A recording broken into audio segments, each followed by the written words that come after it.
It is 10:01. Good morning from the 104.5 The Zone studios. I'm Lucas Panzica. The Titans were on hand on Monday at Miami's Pro Day watching quarterback and potential number one overall pick Cam Ward in action. Ward sat down with NFL Network after the workout and said he had a message for the Titans. So I said, I'm solidifying it today. And you solidified what it I said. today. Locking it up. They heard you? They laughed. I made sure they heard me. The Sweet 16 is set in the NCAA women's tournament. 6 SEC teams advancing, and there will be one matchup between SEC teams. The Lady Vols will face 1 seed Texas on Saturday. One of the biggest stars of the tournament went down Monday as USC guard Juju Watkins tore her ACL in USC's win over Mississippi State. For all your foundation repairs and waterproofing needs, visit USSTN.com. Breaking news at once on your home for the Titans and Vols. This is 104.5 The Zone.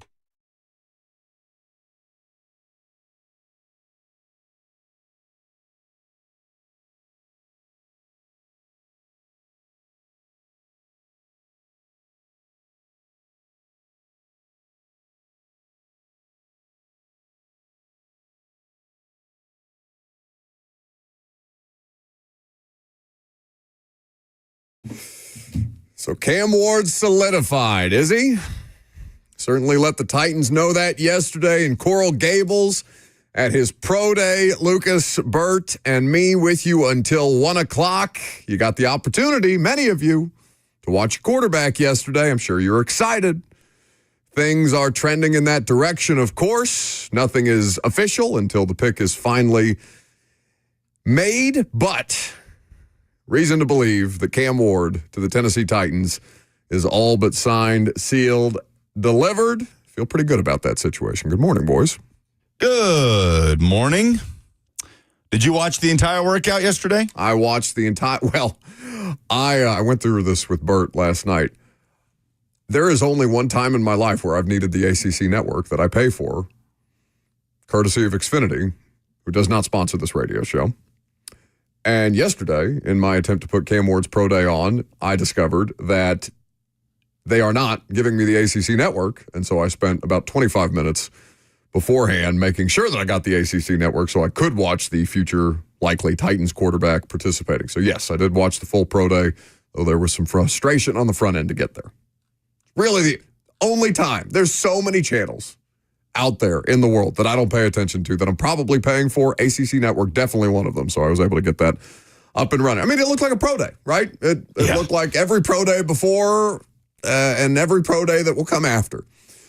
He even made the Zach Wilson rolling to his left crossbody throw that just makes us all go, wow, did you see that? Again, something that he has done on tape and in games this past season. Because, Bert, who did you pull up that clip from last night on primetime that was breaking down Cam Ward game tape, and then you could see the game tape next to the Pro Day throw and see exactly how it looked in a game versus on air? It was Chase Daniel. Chase Daniel, former NFL quarterback. What's the name of their show called for Fox? I think it's like The Locker Room. Something like that. Okay. Doesn't he co-host the podcast with Diana Rossini? He does, in Scoop fact. City? Scoop City, available wherever you get your podcast. Diana Rossini texted me yesterday because the Titans fired their head of PR after 28 years, and a lot of people, local media people and national media people get up in arms about that. And we can talk more about that at 10:45 because it's certainly my oh no today. Tyler on the FNM Bank chat asks, can someone ask Cam Ward what number he's going to wear so I can go ahead and order my jersey? Yeah, I don't think Warren Moon is going to, I suppose he could ask if they could unretire the number 1 because he looks great in it, but I don't know what's available. 8's probably going to be available pretty soon. I want to just go up to number 2? Who, Tajay? Yeah, it would be Tajay. There's not a player on that roster that I wouldn't be comfortable with Cam Ward, not taking their jersey number. I'm good with whatever number he wants to be. It's like, what was that little... He was number 7 at Incarnate Word. Oh, okay. Bring back 7? Well, Levis was wearing 8. That's right. Why did Levis wear 8? Oh, Malik was wearing 7. Malik was wearing 7 when he got here. So, the Cam Ward Pro Day, more interesting to see the fact that his throwing session, I don't think I've seen a throwing session that was delayed a full hour. So thankfully I had some time once I got my Xfinity situation worked out, to sit there and take in the dialogue around Cam Ward. And you understood why he wanted to do it. His quarterback's coach was on the set of the ACC network yesterday saying that the quarterback coach had advised Cam Ward to wait until his pro day to throw so that he could showcase not just himself, but also his teammates at Miami, which is always a cool thing. I think Shedeur Sanders did the same thing for a lot of his teammates who were in attendance at the Shrine Bowl. Shedeur's pro day has not yet happened, though I'm sure there will be just as much of a media circus for that as there was for yesterday. And outside of what you expected to see, you were mostly paying attention to, at least Titans fans looked like they were mostly paying attention to, the interactions between Cam Ward and the vast contingent of Titans people that were there in attendance yesterday. Chad Brinker, Mike Borgonzi, Brian Callahan, among the most important, Bo Hardigree, the quarterback's coach, Nick Holtz, also there as well to take in all things Cam Ward. And so while Cam Ward is going through drills, Borgonzi and Brinker on the sideline, Cam Ward appears to be chirping at them in some form or fashion, to which it evokes a smirk or a smile. And he tells Cam Wolfe of the NFL Network that it was because he told them he was solidifying it today. And Cam Wolfe will join us here in just a few minutes. Bert will let me know when Cam Wolfe of the NFL Network is available in the Zoom. I might. Well, that would be rude to Cam. If you listen to him talking about solidifying himself as the number one pick, I thought it was funny that he had a supervillain-esque laugh at the end. Yeah. The Titans are going to take me number one overall, and there's nothing you can do about it. I'm going to lock Miss Amy up in that tower, and she's never going to do anything to this team that I don't say she's allowed to again. Does it strike you that way, or as a supervillain? Yeah, doesn't sound like a hero. Little thing that he does is way more malicious sounding to me. Maybe that's because it triggers me. But Cam Ward is much more of a supervillain than I am. A supervillain? I think that's an apt way to describe how he carries himself. What? I love it. I mean, that's what he wants to be. Yeah, the guy telling the NFL that you're going to regret not drafting him, that he's going to make your life miserable if you don't draft him. Yeah, you see? Is he doing that as he's doing the you stink celebration after touchdowns? Yeah, hopefully for Titans fans, he is a supervillain to the rest of the league. Sure. So we will see what Cam Wolfe of the NFL Network has to say about that here in just a little bit. Your phone calls are welcome. 615-737-1045 is the number. If you would like to jump in at any point, you are welcome to do so.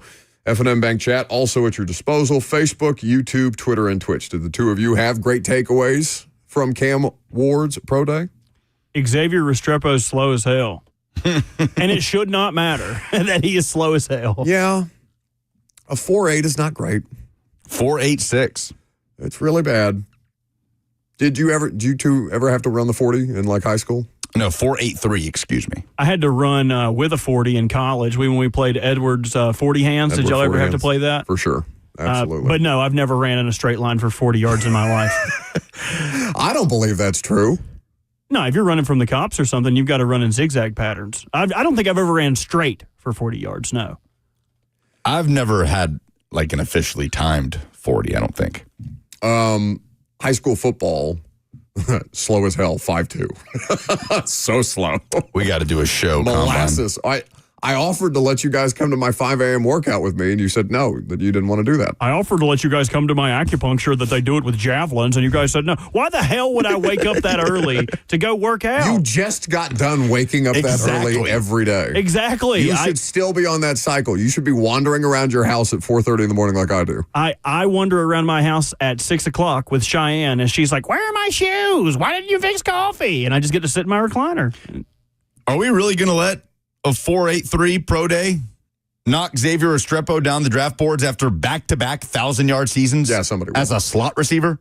We don't have to, but somebody will. I really hope that doesn't happen, unless it favors the Titans.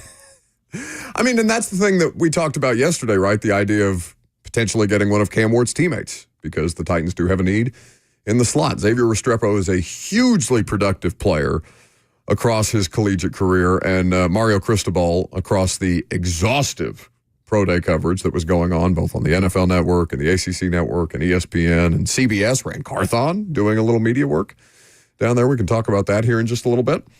But of all the things that you saw yesterday, the Xavier Restrepo thing, non-Cam Ward division was probably the one that got the most attention. Because Elijah Arroyo is probably going to be we expect him to be no less than a third-round pick, right? I mean, it's a pretty stock tight end class. And I know we've talked a lot about, well, we really haven't talked a lot about the tight end prospects in this draft, but there are many of them at this point that are going to be considered day one or day two picks. Saw a handful of different things take place yesterday, but it was mostly about how does he interact with the team? How does he interact with the team personnel? I don't think I've seen Brian Callahan smile that big since he got the Titans job. They looked quite giddy catching up with him after the workout. Somebody said, Buck, you're taking Restrepo over Luther Burden if they're both available? Well, of course not. I didn't say that. Yeah. Nobody's, that would be stupid.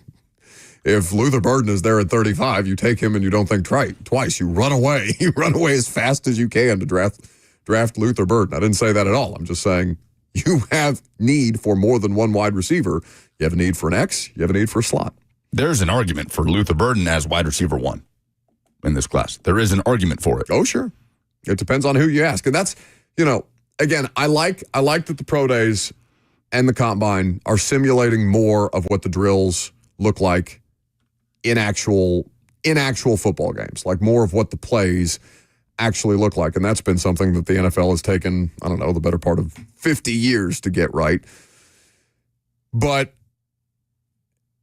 with all the needs that the Titans have, you want to see them add as much help for Cam Ward as the hypothetical quarterback 1 as they can, whether that be continued help on the offensive line, whether that continues to be help at wide receiver, tight end, everything else that they can provide to make that quarterback as sure a thing as humanly possible, you're okay with them doing.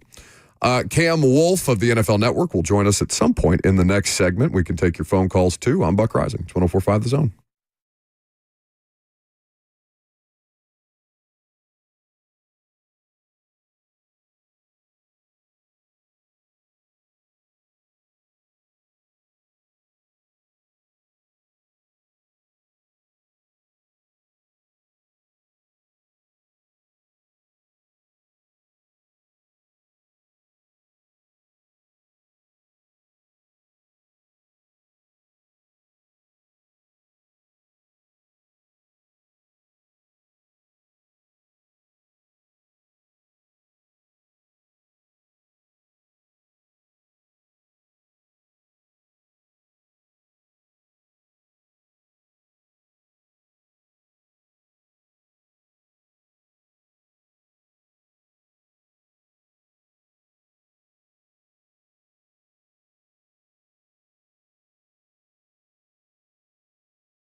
Welcome back to the show. We are fueled by Hattie B's Hot Chicken. Always good when we can catch up with a friend. Cameron Wolfe of the NFL Network was in attendance at Cam Ward's Pro Day at Miami. Of course, Cam's based down there in South Florida. He was on the scene with Brian Baldinger. It was great coverage across the board yesterday by the entire NFL Network team.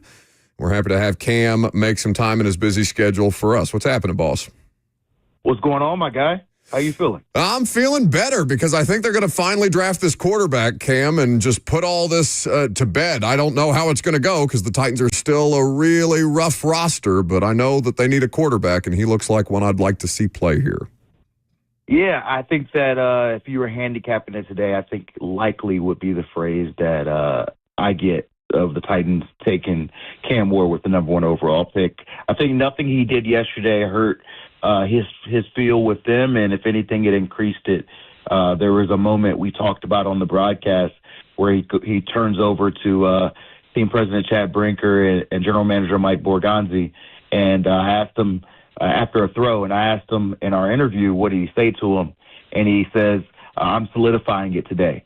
And he said it twice, and he said it loud enough that he could make sure they heard it. So he wanted to leave an impression, and from talking to the Titans brass yesterday, I certainly get the feel that they love the impression that he's left with them the last month or two. Well, and he certainly leaves an impression on everybody that he comes across, and he's had a really interesting journey to get here to likely the number 1 overall pick in the NFL draft here in less than a month from today. I think, though, Cam, that the thing that endears me the most to him, not having got a chance to get to know him yet, you're down there, so I'm sure you've had far more interactions with him and people around him at this point in time, is the fact that he has a presence that it's really compelling. And I think that leaves an impact on people that coach him, teammates that work with him, on just generally everybody that's in his sphere.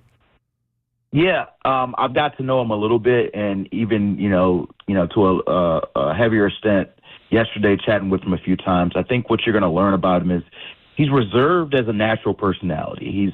He's not naturally a loud or rambunctious guy. He's very quiet, but he has a competitive dog about him that becomes very clear anytime you're near him on the football field. And he also has a level of looseness about him, and you saw that during the pro day, whether it's the double reverse ending play where he catches it. He called that the Cam Ward special. He came up with that play himself, he told us, and he said he wanted to end that with some fun. Or when you watch him in pregame workouts, I've seen him before games at Miami. I saw him even 4 or 5 hours before his pro day. He's doing behind-the-back passes. He's throwing passes over the head. He's running around trying to throw things off his back foot, running the wrong way. That's just who he is. He jokes with his trainer all the time. Do you want me to do it the right way, or do you want me to do it the Cam Ward way?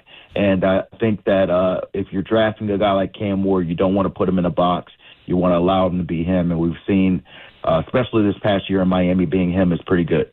Yeah, and that's interesting because of who Brian Callahan is as a coach and the system that they obviously ran in Cincinnati that they tried to implement here that did not necessarily take with Will Levis. And that process with Cam Ward is going to be one worth studying. Cameron Wolfe of the NFL Network here with us on 104.5 The Zone. Cam, at the start of this pre-draft process, it's a weak quarterback class, maybe a toss-up between Cam Ward and Shedeur Sanders. There was really nowhere close to a consensus on the day the regular season ended. And now here we are where he is seemingly the bona fide number 1 pick, whether that's going to be the Titans or somebody else, probably the Titans. And now there's more and more opinions coming out about, Cam Ward would have been the 4th quarterback taken in last year's draft, right? Going above the likes of a Bo Nix or a J.J. McCarthy if he was in last year's class. What's been the most interesting thing to you as he did football things in front of an audience yesterday for the first time since football season? What's been the most interesting thing to you, just the evolution of the Cam Ward pre-draft process? Yeah, I think the biggest thing for us in the media is catching up to what teams think. And I had this conversation with a coach yesterday at the pro day, and he was laughing. He said, a lot of times you guys in the media will create competition and controversy when there isn't one. And this coach has said it's never been close between Cam Ward and Shedeur Sanders. There's gaps between 1 and 2, but at least early on in the process, there was definitely a perception that, hey, different teams may like different quarterbacks, and it's yin and yang, and it's just whatever your flavor is. No, I think that it's been pretty clear to me that the ceiling, the potential, the talent, everything that you would want in a top 5 pick, the advantage goes to Cam Ward. And so I think that the other thing, and this is something I talked to a little bit with Brian Callahan yesterday, is that there's also a perception that Cam Ward, because he does so much out of structure, cannot play on time or cannot play on rhythm. And Brian Callahan was telling me, you just put on his tape. You put on his tape, you can see him continually playing on time, in rhythm. He can do it well. And his ability to create plays outside of scheme and do the sidearm throws and the three-quarter throws, it's because he can do it, not because that's the only way he can play. And so from talking to Callahan, definitely seemed like a guy he was excited to potentially coach and that he felt like would be a good fit in whatever they're trying to run. And I definitely think Cam yesterday wanted to prove some of those elements too, that he could do that on time, in rhythm, on the move, in the red zone, a lot of those things that he showed in different capacities at Miami. So his strengths have just been highlighted more and more the deeper we get into this process. But at this point, with almost exactly 1 month to go before the draft in Green Bay, Cam, and that first name being called, at this point in time, what do you think is the biggest concern with Cam Ward? Is it the same as what it might have been in December? Yeah, I mean, at this stage in the draft, people are always going to nitpick. Look, Cam's not the biggest guy. He doesn't have the strongest arm. He's not going to be the fastest. The traits may not pop out at you like they did for Drake May, or they may not pop out at you like as far as Jaden Daniels' speed or Caleb Williams' ability to, do all the Patrick Mahomes magic. But I think that he's good in almost everything, and I think that he has the potential to be great. And you've seen his development over the 5 years. He has a lot of experience. But I think maybe that question that you're referencing is just people saying, okay, does he have enough wow traits for me to say, hey, this is a first overall pick? And sometimes that's subjective. There were some of those questions with Jaden Daniels as well, and he looked tremendous, probably the best rookie season ever, and same for C.J. Stroud. So a lot of these things are people trying to talk them out of taking a guy in the top 5 because of how much risk there is, and I think it should be more focused on what they do well. Cam Wolfe of the NFL Network here with us on 104.5 The Zone. He was there at Miami's Pro Day yesterday to take in Cam Ward and 19 other players who worked out at that workout. He's also the host of the podcast Breaking House Rules. You can check that out wherever you get your podcasts. Cam, what's the most interesting conversation you had yesterday, whether it's Cam Ward related or otherwise? Good question. I think that I had a conversation with Mike Borgonzi and Chad Brinker, and wanted to really pick their brain about the process. And obviously they're keeping some things close to the vest, so there's not going to put out the whole gauntlet. But for Borgonzi in particular, he went through this process in KC with Patrick Mahomes. And I was curious just kind of like what you look for. Like, everybody always wants to say, oh, hey, I knew this guy was going to be this when I found him, and this guy was all my number one. And very rarely is it a consensus. But when he was talking about Mahomes, he was talking about how, one, they had to keep their intentions hidden, but two, their big thing was looking at instincts, because that's the one thing you can't teach. Like, there's a lot of teachable things in quarterback play, but the instincts and the ability to just know how to play when chaos happens is something that they said screamed out at them, Patrick Mahomes. And there was reference points to, Cam having some strong instincts, and the fact that, even some elements of, and again, I'm not trying to compare Cam Ward to Patrick Mahomes, but I just think experience matters. Even some elements of, like, Mahomes does the sidearm elements. Mahomes does some things where coming out of his draft process, it was like, how does that translate? Is that true pro readiness? And if you have the instincts to just know how to win, then you overcome all of that. And there are some elements of Cam that I think stood out there. So I thought that conversation was really interesting there. And then I had another one with Callahan about what he saw in Joe Burrow in his process. And he kind of went through that and learning that, you shouldn't use their limitations for Burrow at that stage. It was that he had so much talent around him at LSU that what would he look like without it? as a limitation, and they did not let it, and it paid off for them tremendously. So I think for me, learning kind of what these decision makers process for pass hits was insightful for me as they go about this process. Cam Wolfe of the NFL Network breaking it down for us on 104.5 The Zone. So after having all those conversations with Titans brass, Cam, you said at the beginning of this segment that you find it likely Cam Ward will be the number one pick to the Titans. I think we're definitely all there. But if you could put it on a scale of 1 to 10, how shocked would you be if the Titans either traded down or went another direction with the number one pick? I'd probably say an 8. I don't think it's a 10 yet because they're still in their process. I do know they had dinner with Cam Ward on Sunday. From what I've been told, they plan to have him in for a private workout sometime in April. And so there's still evaluation being done at this stage, and so things can go about the process. I also know the Giants badly want a quarterback, and a quarterback they saw yesterday. And they are certainly having conversations with the Titans. They've had them. There was one caught on camera of Joe Shane talking with Mike Borgonzi for a few minutes during the wait for Cam Ward's session, and you can only guess what those conversations were. Maybe it was just dinner, but maybe it wasn't. I think you'll have teams trying to figure out, can you move them off of it, and what would it take? And I don't know if they get on the clock and there is truly a Godfather offer of 5 first-round picks. Do they love Cam Ward enough to say no to that? And so that's why it's not a for sure, but from the conversations I had, they know they need a quarterback. They know they're in a position to get a quarterback, and they really like the number one quarterback on the board. And so all of those things to me add up to the number 8 mark I gave you, the very likely. What did he order at dinner? That is a good question. I do not know what Cam Ward ordered, but I do know there was some pasta on the table, some spicy rigatoni. From what I understand. Look at that. Some investigative journalism by Cam Wolfe there.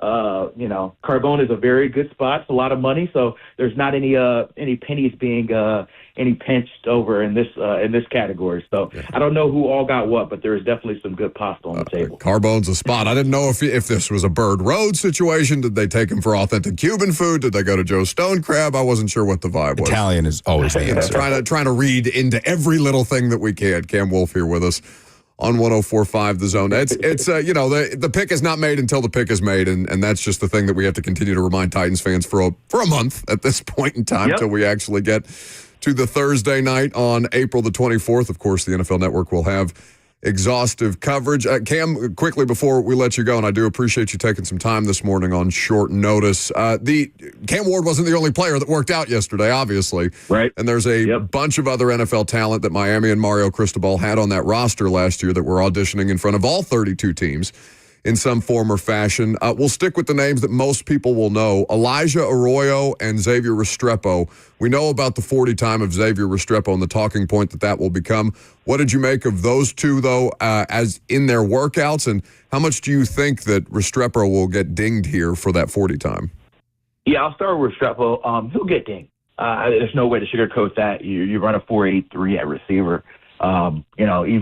Even as productive as he was, the all-time leading receiver at Miami, he's going to get dinged. It's going to affect his draft stock.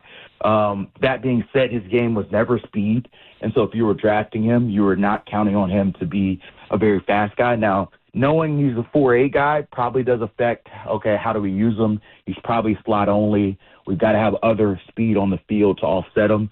But he's going to find a good fit somewhere. I think he's going to play in the league, and I think he's going to contribute in the league. And, you feel bad for a guy at that stage because timing shouldn't be the only thing that matters or a huge contributor, but it's a data point. And for teams, data points matter. But I still think that he's going to be drafted and still contribute very well in his NFL career. Aurora, very impressive size guy. He didn't work out as far as testing yesterday because he had a bone bruise, but he did catch passes, as did Restrepo. Both of them looked very good catching passes. Restrepo actually threw the touchdown to Cam Ward that was that Cam special at the end. And, Aurora's probably going to be a guy that goes day 2. Very talented pass catcher, right behind that group of like Tyler Warren, Colston Loveland and Mason Taylor is probably Elijah Aurora. So some team's going to get him in the second or third round and probably have a future starting tight end. Check him out on NFL Network. Check out the podcast, Breaking House Rules, wherever it is that you get your podcast. He's Cam Wolfe, and he's always good to stop by the radio show when he can make some time for us. Good to see you up in Indy, buddy, and I'm sure we'll catch up again here soon. Absolutely. Appreciate you, fellas. Cameron Wolfe there with us on 104.5 The Zone. Some boots on the ground reporting. That is actually a very important question, what Cam Ward ordered at dinner. That's a huge part of the evaluation process. It's more important than anything else that happened yesterday. I want to know, arguably. Yeah, that's what I'm saying. I want to know if my potential number one overall pick at quarterback is a chicken finger guy at an establishment like Carbone, one of the finest Italian restaurants in Miami. You want to know whether he's a child or not? It would take me off. It would take him off my board. Yes. Oh, that's right. Okay. If we're going around the room, yeah, and Mike Borgonzi, you would think an aficionado of Italian cuisine, orders a carbonara, and Chad Brinker orders the vodka pasta, and Callahan orders the pesto, and then it gets to Cam Ward, and he says chicken tenders. I'd get up and walk away, and I'd leave him with the bill as well. Why do I think one of the three men that you just named is more likely a chicken fingers guy out of that group? I have no idea who you're talking about. As long as it's not Cam Ward, I don't care. I did some boots on the ground research. Carbone in Miami, on their menu, chicken fingers not present. So we would not know if he was a chicken finger guy. Now, Joe, Stone Crab does have chicken fingers on the menu. They are legendary chicken fingers, but that would still not be acceptable because it's a Stone Crab restaurant. It's like ordering a cheeseburger at a Mexican restaurant. Come on, man. Yeah, it's just some things you cannot forgive. So Lucas would take Cam Ward off his draft board entirely if he was to order chicken fingers at one of the most famous Italian restaurants in the country. Now, Chad makes a good point on the F&M Bank chat. He says, Pat Mahomes eats Dino Nuggets and ketchup, so maybe it doesn't matter. Interesting as a sidebar, because Cam Wolfe was not the only one doing boots on the ground reporting yesterday. Rand Carthon is now doing work for CBS, and I had heard that he would. I mean, certainly he would be somebody that networks or media outlets would call because he's going to be a natural on television or broadcast, however they're going to do it. I think it was for CBS Sports HQ yesterday. But here is a snippet from Rand Carthon, former Titans GM's interview with Cam Ward. But is there anything that's, from your perspective, that is going to make you nervous about making this transition into becoming an NFL player? And that could be on or off the field. I haven't really thought about it. I probably still have to get into it first, actually being a quarterback. But on film, it's the same as college. Besides the D-line, who's obviously better. Every team playing against the highest paid defensive linemen, so, the game could speed up a little bit. But just from a back-end standpoint, a lot of guys want to put the safety high, 25 yards down the field, and leave the middle field wide open. So some teams who did that to us this year, they paid the price. I think some teams in the NFL did a lot of too high stuff, like Dallas, going a lot of Tampa, a lot of cover two. They leave way too much space on the sideline down the seams. And so I just think, the arm strength and, the confidence that I'm bringing, along with the, me getting my receivers better, I just think I'll be able to put the ball where I want. How about him calling Dallas's defense out a little bit? Nose ball. Try that against us. I'll get you. I did do a bit of a double take there. Rand Carthon doing a sit-down interview with Cam Ward. Yeah, no, I think I had mentioned to you that I had a conversation with somebody that said that they were either getting ready to bring Rand on or at least strongly considering Rand for media obligations. But it makes sense. He's from South Florida, that he would be down there and taking in the Cam Ward Pro Day. And certainly Rand knows a lot of the people who would be in attendance at that. I don't know if there was any interaction between Rand Carthon and the current Titans administration, though I'm sure, Rand's always been a quality human being. He's an easy guy to talk to. He's a very friendly individual. So I'm sure that there were, at least with people that were in attendance. Actually, I don't know about the Chad Brinker situation. I don't know I'd be curious to know what their relationship is actually like. But I'm sure Rand was pleasant. I wish Miami had more close games, like knockdown, drag out, down to the wire games last year. You know what I mean? Like more where you could see him back against his wall type of situation. Yes, back and against the wall type of situation. They were on the road at Cal, and they were getting blown out, and he led them on a crazy comeback There were late game dramatics against Virginia Tech, right? They lost the shootout against Syracuse. But I wish there was a bigger sample size of that in those big moments against the best teams on their schedule, of which there weren't a lot of in terms of high-quality opponents, because the dog is there with Cam Ward. How much of the dudeness is there? Are you familiar with his level of analysis here, Robert? I know it's been some time since you've taken in all the breadth and width of knowledge that we bring to the table here. The dudeness? Versus? Dog. Dude versus dog. There's a line graph that I'm drawing right now that I will post for the audience. Oh, thank you. A franchise quarterback has to have a balance of dog, right?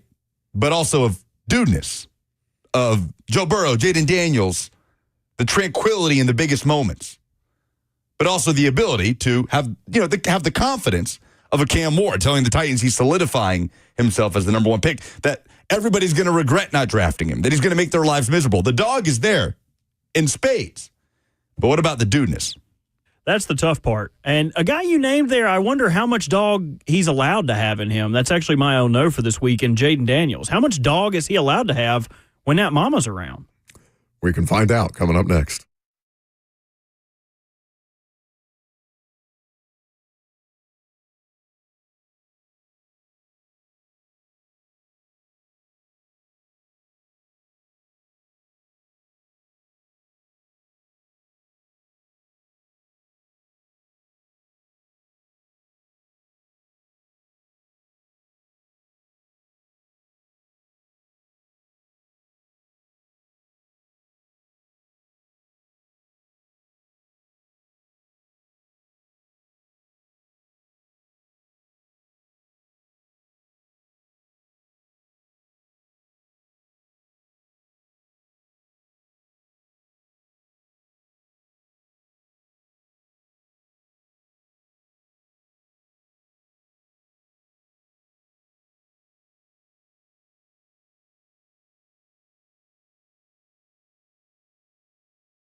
That's right, and I'm told that there are things in the nebulous prize bucket for you to win, not just the $100 gift card to a Moment's Peace Salon and Day Spa, who makes this segment possible each and every week, where you call in 615-737-1045 and tell us what in sports made you say, oh, no.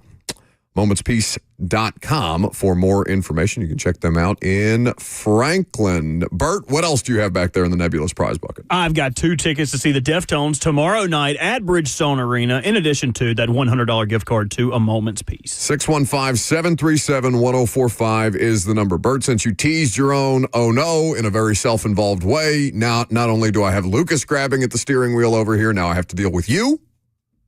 Correct. You can go first. My big issue is the viral video that came out with Jaden Daniels, Juju Watkins, both sitting sideline at a game. They were sitting beside each other, enjoying each other's company, watching the game, laughing, perhaps falling madly in love. But one woman sought to destroy that. That woman is Jaden Daniels' mother, and I've heard rumors that they're cousins.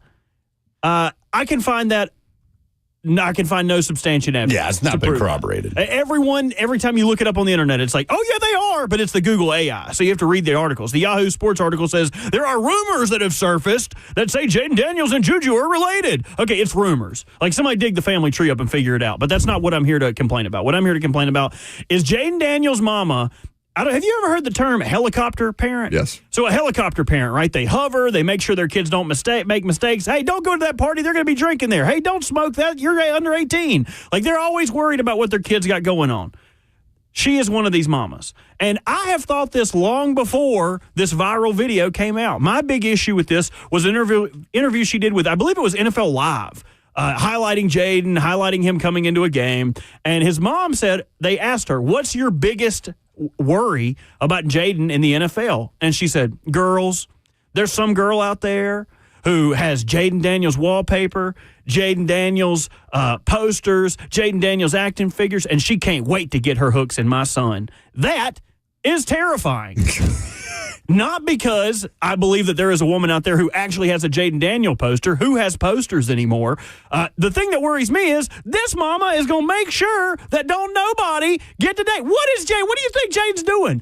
Riding around the city with the roof off. You think he's just hanging out? You think he's just trying to be friends with these women, taking them to libraries and church? No. Okay, here's my saying. If you go to the NFC Championship as a rookie, your mama shouldn't prohibit you from getting some cookie. They should let Jaden Daniels live his life.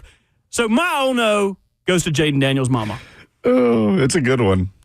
The video is very cringy. You're just going to gloss over that, are you? Yes. That's a good little nursery rhyme. I don't care what y'all say. The video is, Joe on the FNM Bank chat says she's protecting his son. She knows how these girls take advantage of athletes. Like, okay, that's Juju fine. is also an athlete. Juju Watkins is... She has a bigger NIL valuation than he does. 100%. I mean, the biggest star in women's college hoops right now. And to add to that, oh no, she tore her ACL yesterday, which sucks. Yeah, you just hate to see that in USC's game against Mississippi State. She's had a phenomenal year. But, like, this is Juju Watkins. This isn't this isn't a gold digger trying to get her hooks into Jaden Daniels. You think mom knows that? I bet she doesn't. Just doesn't know who Juju Watkins is. I assume that and just sees her son speaking to a woman and says, nope, I'm putting a stop to this. Maybe she keeps that same energy for everybody. I don't know if somebody told her after the fact. I don't know the parameters of it. Now, I do appreciate that mom is looking out for son, because there are people who will take advantage of athletes, whether that's financial advisors, whether that's significant others. Like, these things do exist. But to that extent, the watchdog stuff, it's the definition of a helicopter. Yeah, the video is brutal. They're just having a good time, and then his mom just sitting in the middle. Well done. I'm Bert. All right, what's yours? I'm going to keep it on the college basketball thread. It's Stephen A. Smith saying that if this continues, not having Cinderella teams in the second weekend of the NCAA tournament, it will be the death of college basketball. The man who on First Take almost strictly talks about the LA Lakers and Dallas Cowboys famously believes that not having the little guy involved in the second weekend of the NCAA tournament will be the death of the sport. I love Stephen A. Smith. I think he's a high-quality entertainer. I love what he does. I know a lot of people hate what he does for sports entertainment television. I am greatly entertained by Stephen A. Smith. I hope he never goes anywhere, but come on, Stephen A. Is he doing a lot of Grizzlies Cavs coverage on First Take this year? two of the best teams in the East and West. Is Cleveland still the number one team in the East? I haven't checked the NBA standings in a minute, to be honest. I don't know. All right, very good. We're only a sports talk radio show. Yes, they are. With three different people, and all three of us looked up and were like, I don't know anything about the NBA. We don't have to talk about it. All right, it's a pretty good one. 615-737-1045 is the number. What in sports made you say, oh no, for a chance at those Deftone tickets to the show tomorrow at Bridgestone Arena and a $100 gift card to a Moment's Peace Salon and Day Spa. Mine's a personal one, and it will not impact you guys the way that it has impacted us. But the Titans let go of Robbie Boren, their head of PR, yesterday, and it's the first time that they've done something, Lucas and Bert, that have made me genuinely sad. I know fans of teams don't necessarily care about who's running their PR or who their dietitians are or who their head of security is for these organizations, but I will tell you that there are few people who are more instrumental in the Tennessee Titans existing as a franchise than Robbie Boren is. And I know that he would not appreciate me gassing him up like that, but he saw them through the transition from Houston to Nashville. He saw them through the Super Bowl run that they went on when they got here. He saw them through Steve McNair's murder, everything around Pac-Man Jones, which included death threats to media members. And that's just the stuff that made it to the public. Robbie Boren is an unbelievable human being. Unfortunately for many of you, I would not have a career without Robbie, so you can hold that against him if you want to. But I did not get nearly as much time as the rest of them did. 8 years with him working as the head of Titans PR, 8 seasons with him working as the head of Titans PR. I could not be more grateful for that person. Lucas, the day that we started the radio show, he texted me and said, think about where you were 1 year ago today. We were dealing with the tornado situation. My neighborhood was in shambles. He just sent me a very nice and kind note, a very thoughtful human being. And all the cool stories that you see on those SportsCenter featured things with Derrick Henry, for example, that you guys love on Sunday mornings, or any player profile that made it to the light of day, any kind of thing that you've seen the Titans be a part of in a public space for the last 28 years, Robbie Boren has overseen, and he's the best. And they're a worse organization for letting them go. They may have their reasons. I don't particularly care about those reasons. Robbie Boren is excellent at his job. He should still have a job there today. It's my understanding that they offered him an opportunity to stay in a reduced role, but maybe that was not something that he was necessarily interested in, and they're going to bring somebody in that doesn't know their organization or what their organization used to be. They're trying to create something new, and that's fine. They're entitled to be the new Tennessee Titans if they want to. And I know that this is a hill that media people are going to die on, and I know there was a lot of snarky stuff on Twitter yesterday about, we don't care about the media, how upset the media is at the loss of the head of PR.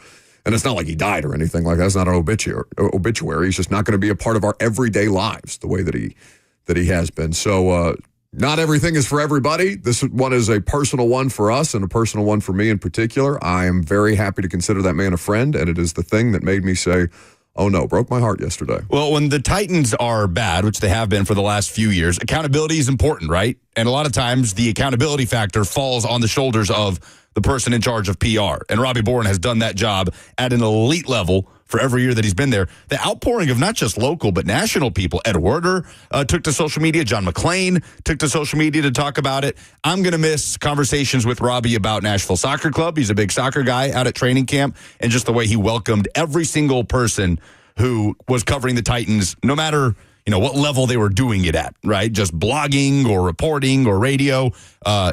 Robbie Boren, excellent at his job. I'm going to miss seeing him around at the facility. Take your phone calls on what in sports made you say, oh no, coming up next.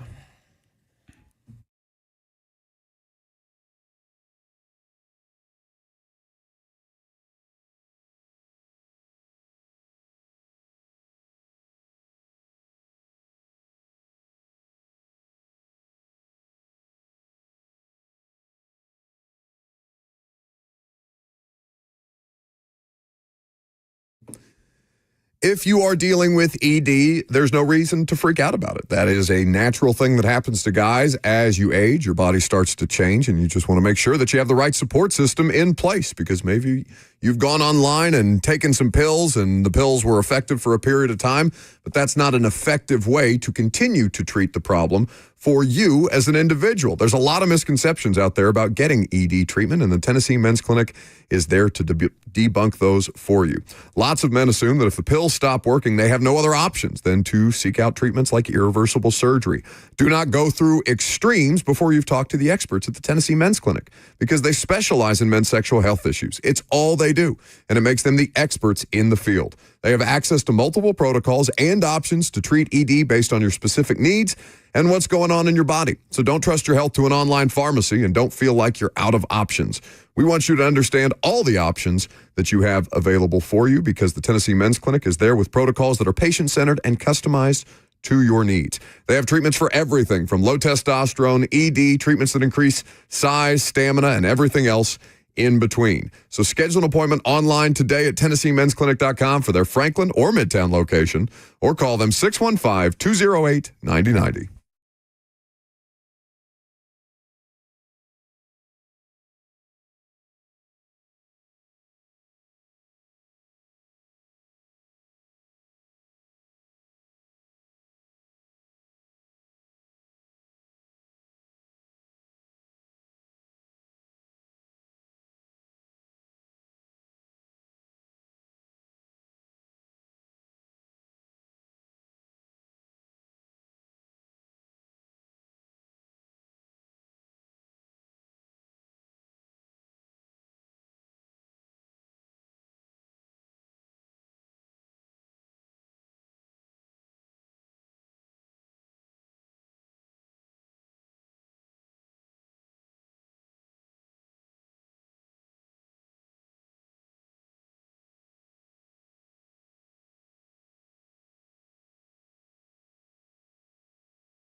11:01. Good morning from the 104.5 The Zone Studios. I'm Lucas Panzica. White lie. The Titans were on hand Monday at Miami's Pro Day, watching quarterback and potential number one pick Cam Ward in action. Ward sat down with NFL Network after the workout and said he had a message for the Titans. So I said, I'm solidifying it today. And you know what I said. Locking it up. They heard you. They laughed. I made sure they heard me. The Sweet 16 is set in the women's tournament. 6 SEC teams making it. There will be one matchup between SEC teams. The Lady Vols take on 1C Texas on Saturday. One of the biggest stars of the women's tournament went down Monday as USC guard Juju Watkins tore her ACL in the win over Mississippi State. The Nashville Predators are on the road tonight at the Carolina Hurricanes. Puck drop is at 6 p.m. For all your foundation repairs and waterproofing needs, visit USSTN.com. Breaking news at once on your home for the Titans and Vols. This is 104.5 The Zone.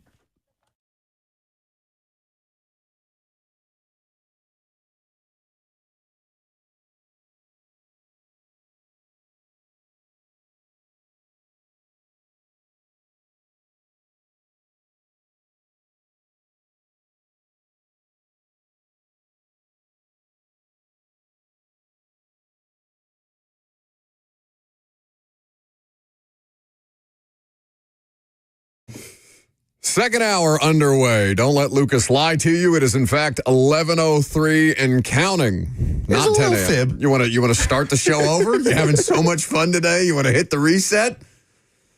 No, we're not going to do that. We're going to get back to what in sports made you say, oh no. Mike Herndon will join us. We'll talk about Cam Ward and the Titans' path forward, not just at the quarterback position, but what comes next now that it seems to be a given that they are going to take Cam Ward out of Miami and keep the number one overall pick. Again, I will believe it when it's done. There's also some drama that we have to get to regarding one of the most famous college basketball coaches in the country who's no longer coaching in the tournament because they experienced their first loss in like 1,500 days or something like that. Their first tournament loss in like 1,500 days. So we'll do that momentarily. 615-737-1045 is the number if you want to jump in. Facebook, YouTube, Twitter, and Twitch also at your disposal. If you want to live stream the show today, perhaps you'll turn it on YouTube and see Bert having to do a pass set. I have decided that you are going to do the influencer challenge with the ice bucket and the banana peel and everything else, and we are going to point and laugh and watch at you. I already do that. With the banana peel? With the bowl of ice, the sprinting on a abandoned warehouse, all of those. Bottled water. What's It's like Saratoga. Yeah. By the way, that actually worked for them because that thing went viral, and I'm sure plenty of people are looking up Saratoga bottled water on Amazon now. Mostly the physique. You can't see it right now because I'm not on camera. But like I also look like he does when I take my shirt off, but you guys have never seen me with my shirt off. 615-737-1045. What in sports made you say, oh no? Mine is Bert with his shirt off. Let's see what Timothy's is. Hey, can you guys hear me? Yes. No. Then I'll wait.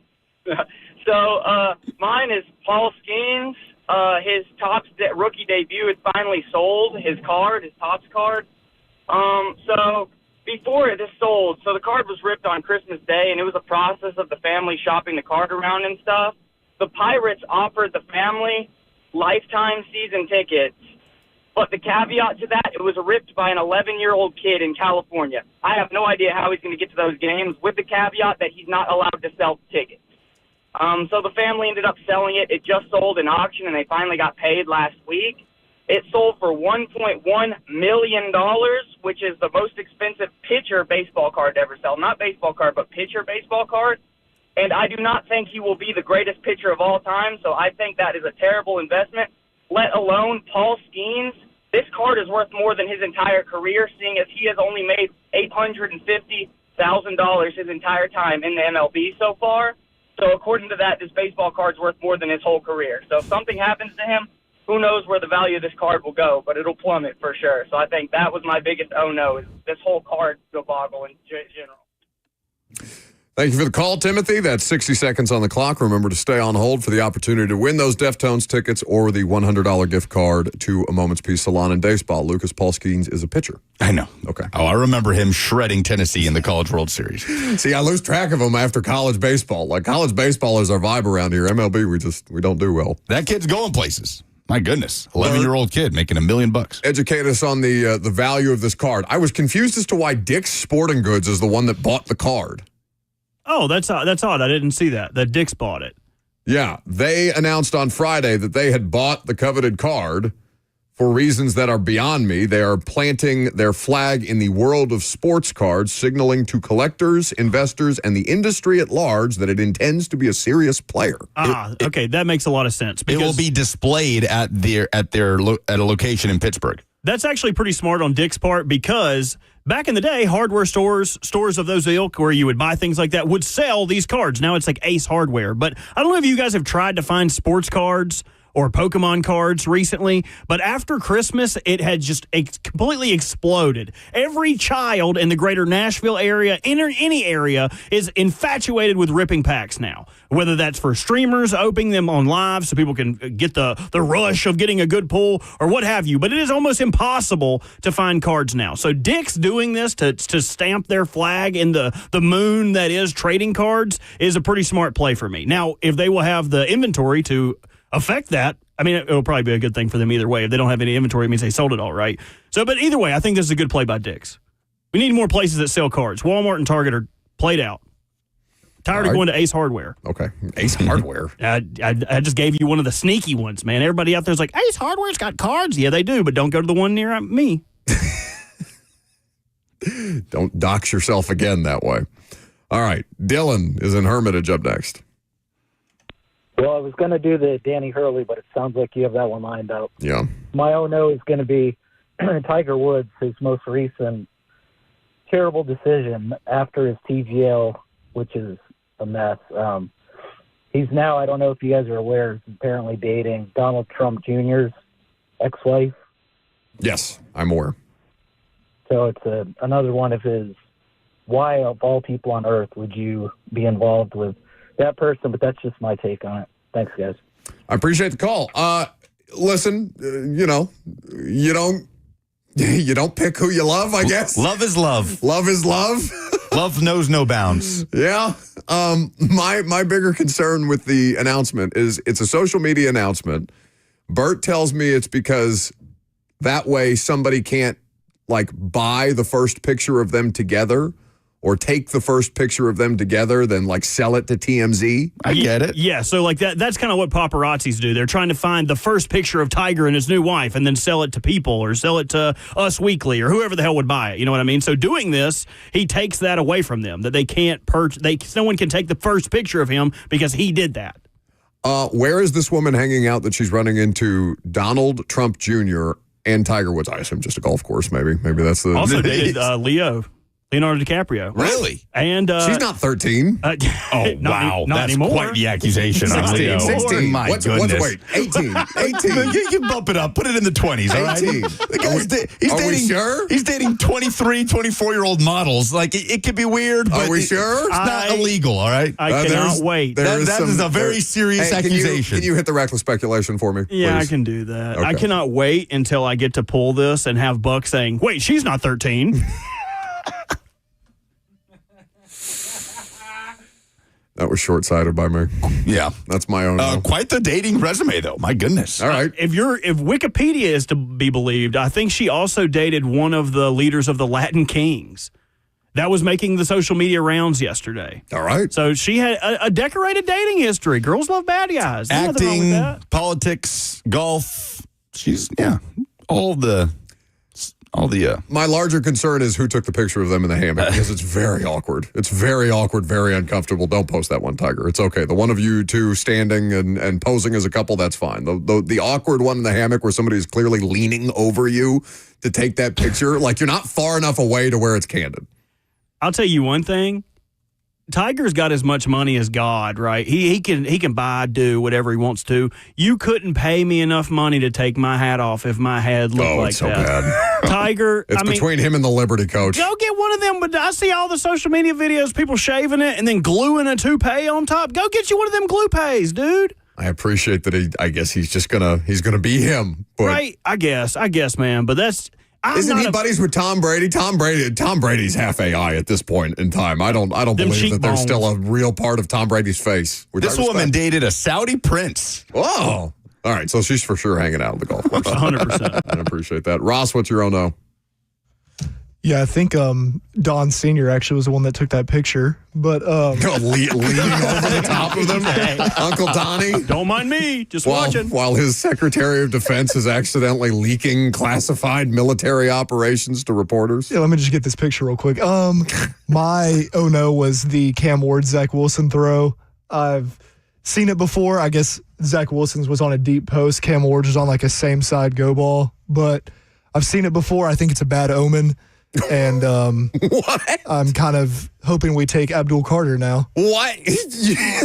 Oh, come on.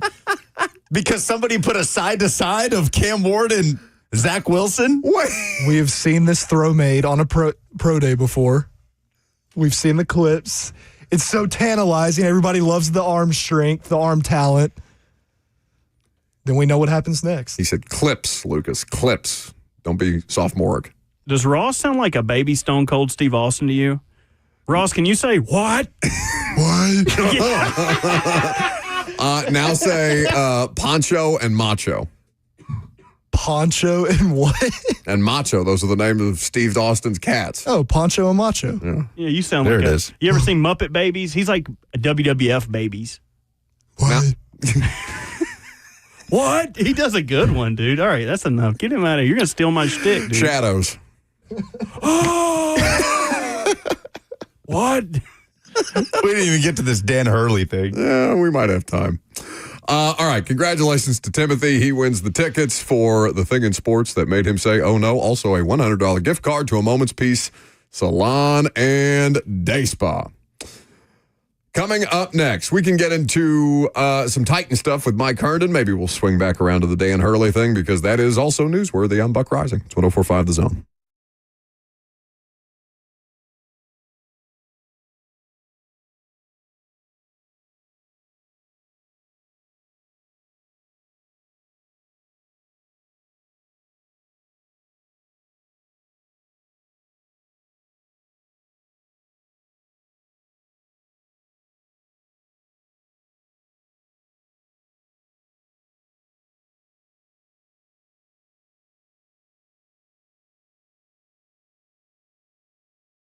We are in the middle of March Madness, and that's why Hattie B's has a limited time offer of big tourney wings. 24 jumbo wings of Hattie B's house-made hot chicken, the best in the world, $35. That's right, 24 wings, and they are big jumbo wings for $35. Go to HattieB.com or download the Hattie B's app to order. Maybe you're having some people over Thursday or Friday for the Sweet 16, Elite 8 games coming around on Saturday and Sunday. You're going to want to fuel your watch party with the best hot chicken in Nashville. Visit any one of Hattie B's 7 Middle Tennessee locations, including the factory at Franklin, Lower Broadway, Melrose, Midtown, Nashville West, and the Nashville Airport, open daily at 11 a.m. The factory at Franklin open on weekends for breakfast. But this weekend, the big tourney wings limited time offer, HattieB.com is where you can order.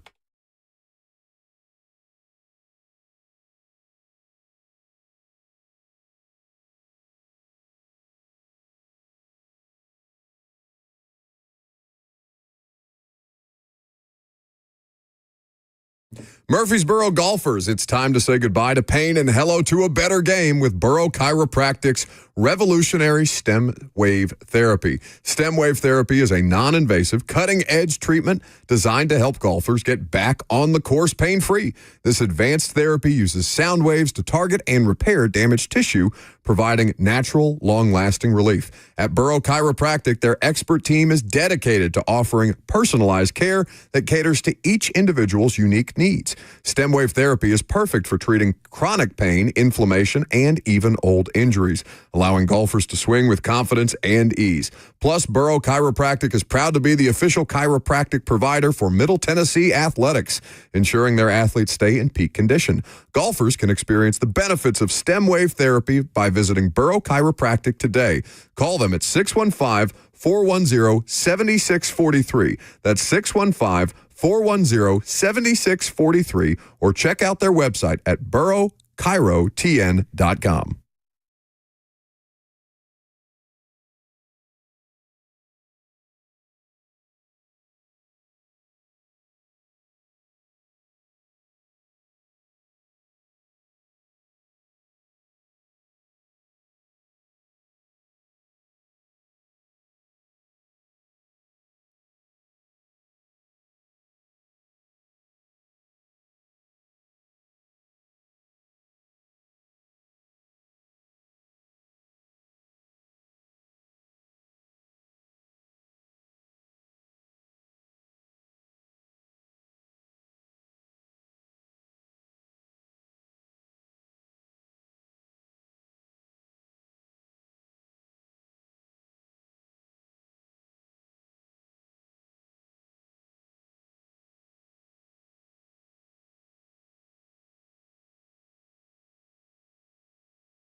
Now, I'm told Mike Herndon is somewhere in a desert joining us live. I don't know if he's somewhere in the wastelands of Texas or if he's just in a proverbial quarterback desert for so long because his football team has been torturing him. Which one? Is it? It's fair enough. It could be both. Are we doing the metaphorical thing or the literal thing today, Michael?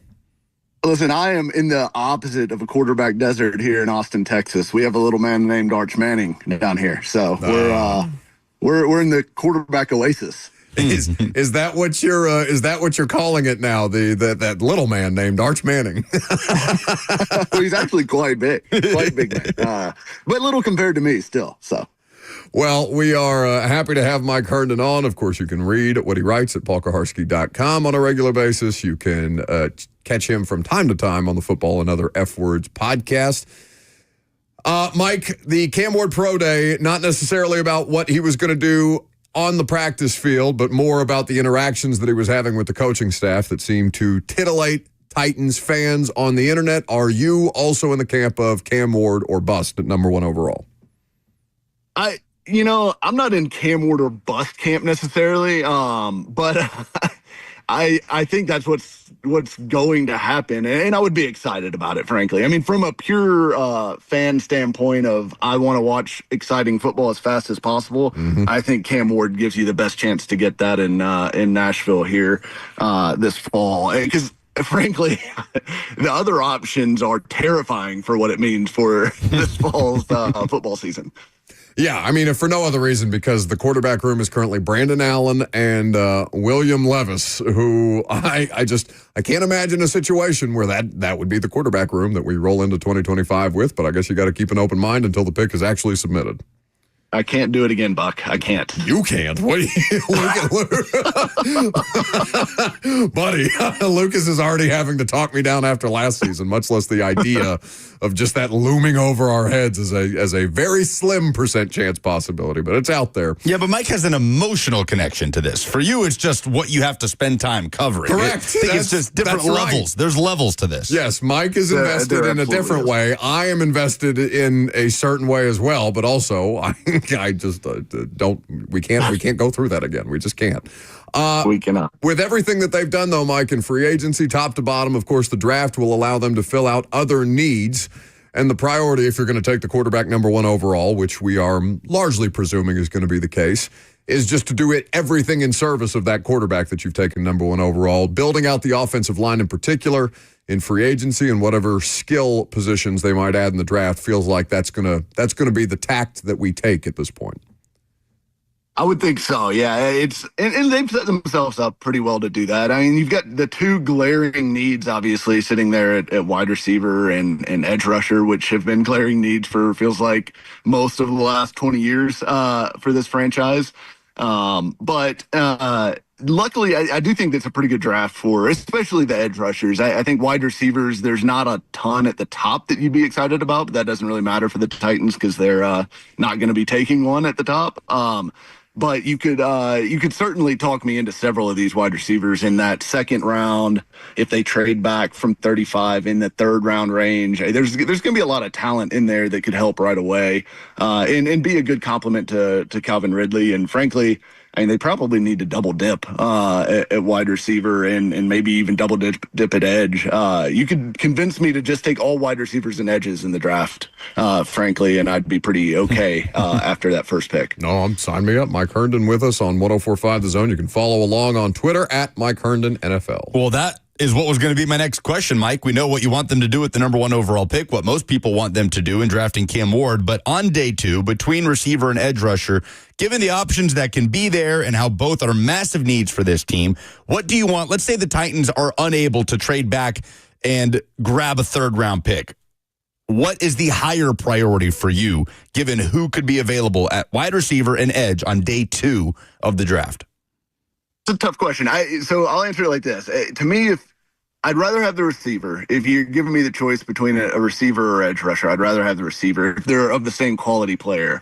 But I think for wide receiver, there's kind of a drop-off for me after, the first 4, which I would consider Ted McMillan, depending on what you're considering Travis Hunter, right? We're just going to ignore him for this because he's going to be gone way before that, obviously. So Ted McMillan, Luther Burden, Emeka Egbuka, and Matthew Golden. Those are my top 4 receivers. If any of those were to fall to 35, I think I'd probably rather have them than the edges that are realistically going to be there.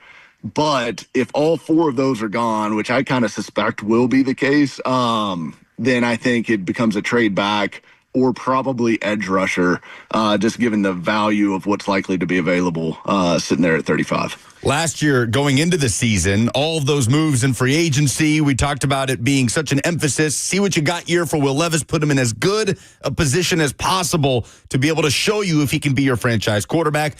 He ended up not being in a very good position, especially as the O-line is concerned, but he also showed us what he is or isn't as a franchise quarterback at this point in time. With what the Titans have done so far on the offensive line and bringing in a wide receiver that you draft to pair with Calvin Ridley, maybe another veteran add in free agency at the wide receiver spot. But overall, with the estimation of what this offense will look like in September, how do you feel about the situation Cam Ward would be in to at least flash something, right? Show a level of promise that he does belong in this league and can be this team's franchise quarterback? Yeah, I think he absolutely would be set up with enough to at least show you signs. And it doesn't necessarily have to be that this team comes out and goes, 12-5 and wins a couple playoff games like Jaden Daniels, right? It could certainly be a Joe Burrow kind of rookie season where you see it. Like, you see this is the guy. We know that the supporting cast needs to be better in the future to contend. But you see enough, even though you go maybe 5-12 or 6-11 or whatever it may be. But you see, look, he's moving the offense. He can make plays. He can do what you want a NFL franchise quarterback to do. You could certainly see that with this supporting cast. Because I do think, and listen, I've been lower on the offensive line than consensus both of the last two off seasons. I think I'm higher on this group than consensus this year. I really think this has a chance to be a solid offensive line. I'm a little worried about Cushenberry coming back from the Achilles, and I wish they would go get a better backup than Corey Levin. No shots to Corey Levin, who I think is a fine depth player, but I don't know if he's a guy that I'd necessarily want to start, multiple games to start the season with, which, I don't know what Cushenberry's recovery is going to be like. I think he said he was going to be ready for training camp. We'll see. Big guys, weighing 300 plus coming back from Achilles, give me a little bit of pause. But I think this is going to be a good enough offensive line that you're not going to see Cam Ward just getting cratered within 2.5 seconds of the snap, like we saw with Levis these last couple years. So I think he's going to be in a good enough spot to show you what he can do. What are you willing to trade Will Levis for at this point? Does it matter? I mean, is it just about getting him into a different situation for both him and the team, obviously? Because if they do draft Cam Ward, it's fair to expect that Will Levis is going to be a piece that is moved. Yeah, I think, does it matter what you get back for him? I mean, you want to get back as much as possible, obviously, sure. But I honestly think there's benefit in just getting rid of him, frankly. It gives Cam Ward less of an awkward quarterback room to walk into. Because, I mean, Levis, for all his faults, I think he's a very competitive guy. And I don't think, even if they take Cam Ward and even if it's made very clear that, hey, we're moving on and this is the quarterback one, coming into this thing, he's going to be competitive. And I wonder how awkward that makes things or whether that's a good thing. I don't know. It would be up to those guys to kind of understand how Cam is wired, most importantly, and then how Will Levis is going to handle the situation too. But I honestly think I'd probably rather just get rid of him and have a clean break.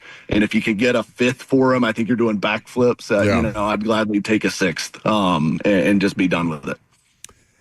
The idea of Ward in particular, because that's something that we had in the lead up to this, Mike. Now, before it became, all right, this is really the thing that makes the most sense for them where they're at in the process right now. The idea of Mike Borgonzi tying himself to a rookie quarterback in his first year in the administration. Now it seems like they're at least in a spot where they feel pretty comfortable doing that. And I wonder how you feel about that applying to Callahan, right? Because there is some reason to believe that, for example, a player like Shedeur Sanders on a better roster, we can't ignore the fact that the Titans, have a bad roster even with the addition of Cam Ward as they try and find different ways to support him. But you would take Cam Ward regardless of how he fit with the coaching staff because, fair to expect that Cam Ward might be here longer than Brian Callahan would be. Yeah, you would certainly hope so. Yeah, I mean, even if things clicked beautifully, the chances of if Ward is the guy that they think he is, which if you're going to take him number 1 overall, you must think he's that. You would expect him to be here, 15 years probably, the way quarterbacks age nowadays. So the odds of Callahan being here all 15 of those years relatively low, but. It's interesting from a Callahan leash standpoint because, you're going to expect some growing pains with a rookie quarterback. Now, that doesn't mean they have to happen. I mean, we saw Bo Nix, we saw Jane Daniels have pretty immediate success. I mean, and then you also see the flip side of that with Drake May in New England, who had success, but his team didn't. And then they got rid of Gerard Mayo after 1 year. So it makes for kind of a fascinating study here with how the Titans actually treat Callahan. If Ward, say, like you said, which I think is the most likely scenario, shows some flashes, but the team still probably isn't very good around him, does that get him into year 3? Just the flashes of Cam Ward and the ability to give him consistency as they continue to try to build this thing? Or do they get impatient and pull the ripcord? Or does Borgonzi already have somebody that he kind of is eyeballing anyway? So that's going to be one of the biggest subplots of the season for me is just, how does this team look and what do they do with Callahan at the end of it? Yeah, because I think it's kind of inarguable. Mike Levis's flashes contributed to Mike Vrabel getting fired. Like, there's other reasons that Vrabel got fired, but they clearly said, oh, this guy has something here. Let's go get a quarterback guy instead of a defensive-minded coach. And we'll make that move. So I'm to your point. I'm fascinated to see how they handle that dynamic, and I would hope that they would take the talent regardless of the scheme. And Callahan has talked about that at the Combine, with us at the podium, all these different things, that he would not sacrifice talent for a systematic fit. Mike Herndon is here with us. You can read him at paulkaharski.com. Mike, as the dust settled after the first wave of free agency, obviously a ton of guys still out there, guys that could fit some needs for the Titans before the draft, after the draft. Is there anybody high up on your wish list that's still available that would kind of track with the direction the Titans have gone, which for the most part this offseason has been availability?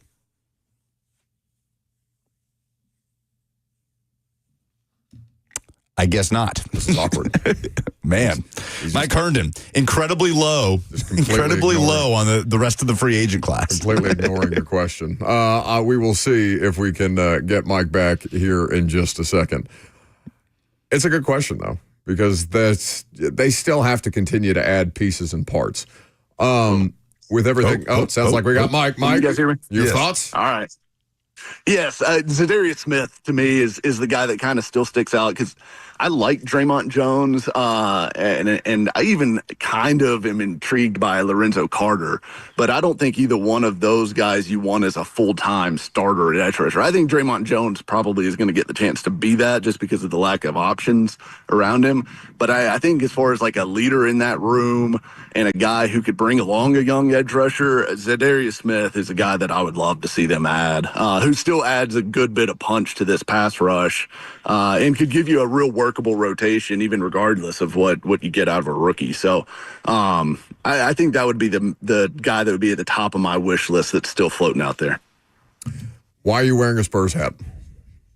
Because the Mavs traded Luka and stabbed me in the back, and I've quit them, and I have thrown in with Wembanyama, Stephon Castle, and soon to be Cooper Flagg. Well, not Wembanyama this year, obviously, but no, he's going to be okay. Yeah. He's going to be okay. Well, you hope so. And a player that size, any kind of injury gives you a little hesitation. But they've hurt you so badly, Mike, that you gave up on them. The Titans haven't pushed you to that point? No, well, the Titans, and I've had this argument on Twitter, the A.J. Brown trade was a shock. Like, it was being dropped in a cold bathtub kind of shock. But the Luka trade is on a completely different level because A.J. is a very good player and, could be a Hall of Fame receiver, certainly on that track. Probably the best franchise, receiver this franchise has had. Luka was a top 2 or 3 player in the NBA, 25 years old, coming off of a finals run. I mean, believable what they traded him for as well. You get a 32-year-old Anthony Davis who got, injured within 30 seconds of touching the court in Dallas, and one first-round pick. I mean, are you kidding me? It's malpractice what Nico Harrison has done. And not to mention the Quentin Grimes trade, which doesn't get talked about. He's blowing up in Philly, which he was doing great in Dallas too. And I'm done. I'm done. I'm out on the Mavs. The Spurs are closer anyways. And here we go. Let's go Spurs. How are we feeling about the Sean Miller hire at Texas to replace Rodney Terry?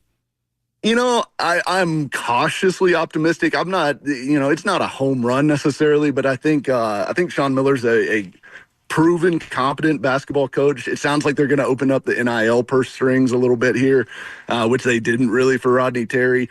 And I think that'll help a lot. So I think they'll be better. I think they'll be competitive in the SEC, which is more than I could say for the last couple of years of basketball we've seen down here.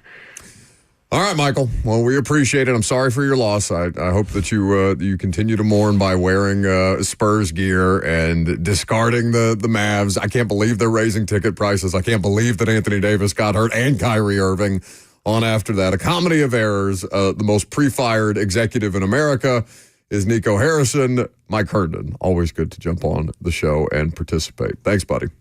Absolutely. Appreciate you, boys. That's Mike Herndon at Mike Herndon NFL. Is where you can get involved with what he's doing. PaulKaharski.com is where he's writing. All right. Zadarius Smith is the name that probably should be at the forefront. He's a starter. He's a starting caliber player, even though he's longer in the tooth. That's who the Lions brought in, obviously, to replace Aiden Hutchinson after his injury. Zadarius Smith will be 33 this year. Robert mentioned in my ear during that segment, another Kentucky product. Mark Stoops in Kentucky quietly have turned out some edge rushers over the years. Yeah. Josh Hines-Allen, Bud Dupree, Zadarius Smith. But last year, when he arrived in Detroit, he had 4 sacks in 8 games, 5 sacks in 9 prior to that with Cleveland. So 9 sacks last year, which was his best mark since 22. Can you do pressures? Can we stop doing sacks? I mean, I know the sacks matter. I know people like the sacks, but like, can we do pressures? We can do both. These guys? All right. Like, we don't have to get so caught up in the sacks that's all we talk about, but like to just ignore the thing that is actually sure, that's fine. But getting home and sacking the quarterback. We have a tendency, or we have had a tendency of late, to just cite sacks. I would like to talk about more of the well-rounded individual impact that the pass rusher has, as opposed to, all right, well, you don't really know what sacks are on the quarterback. Did Zadarius Smith outright win a one-on-one in that situation? Did somebody else force the quarterback outside of the pocket? That's just what I would like. I would like additional context. No, I get it. More context is always good. But sacks also equal production. Production equals money. Okay. It's also tough, like, seeing an irrelevant pressure number, to be honest. Like, were they going against a tight end? Was it a bad blocking job by the offensive line? Like, you could find irrelevant pieces of just about any stat. But I do agree with you that pressures and finding out how many times they're getting close to the quarterback is a more valuable stat than sacks. I just want us to cite them both. Like, I would like to have the conversation around impact of player specific to pressures and sacks. So what about quarterback hits? We should include that as well. Well, pressures are a quarterback hit. No, those are different stats. Aren't they? No. Are you sure Pro Football Focus doesn't have them in the same category? If they have them in the same class. Hurries.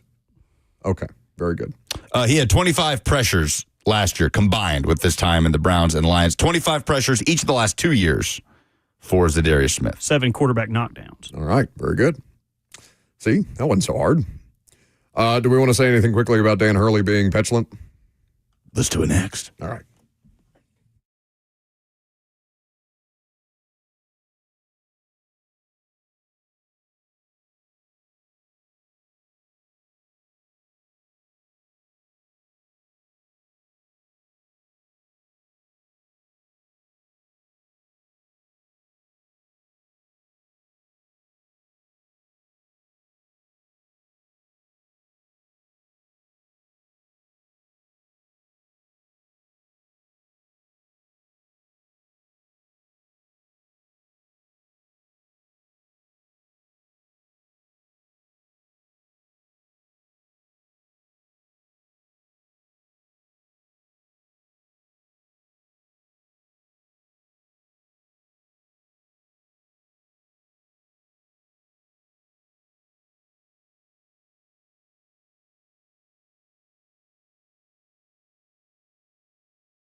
Welcome back to the show. We are fueled by Hattie B's Hot Chicken.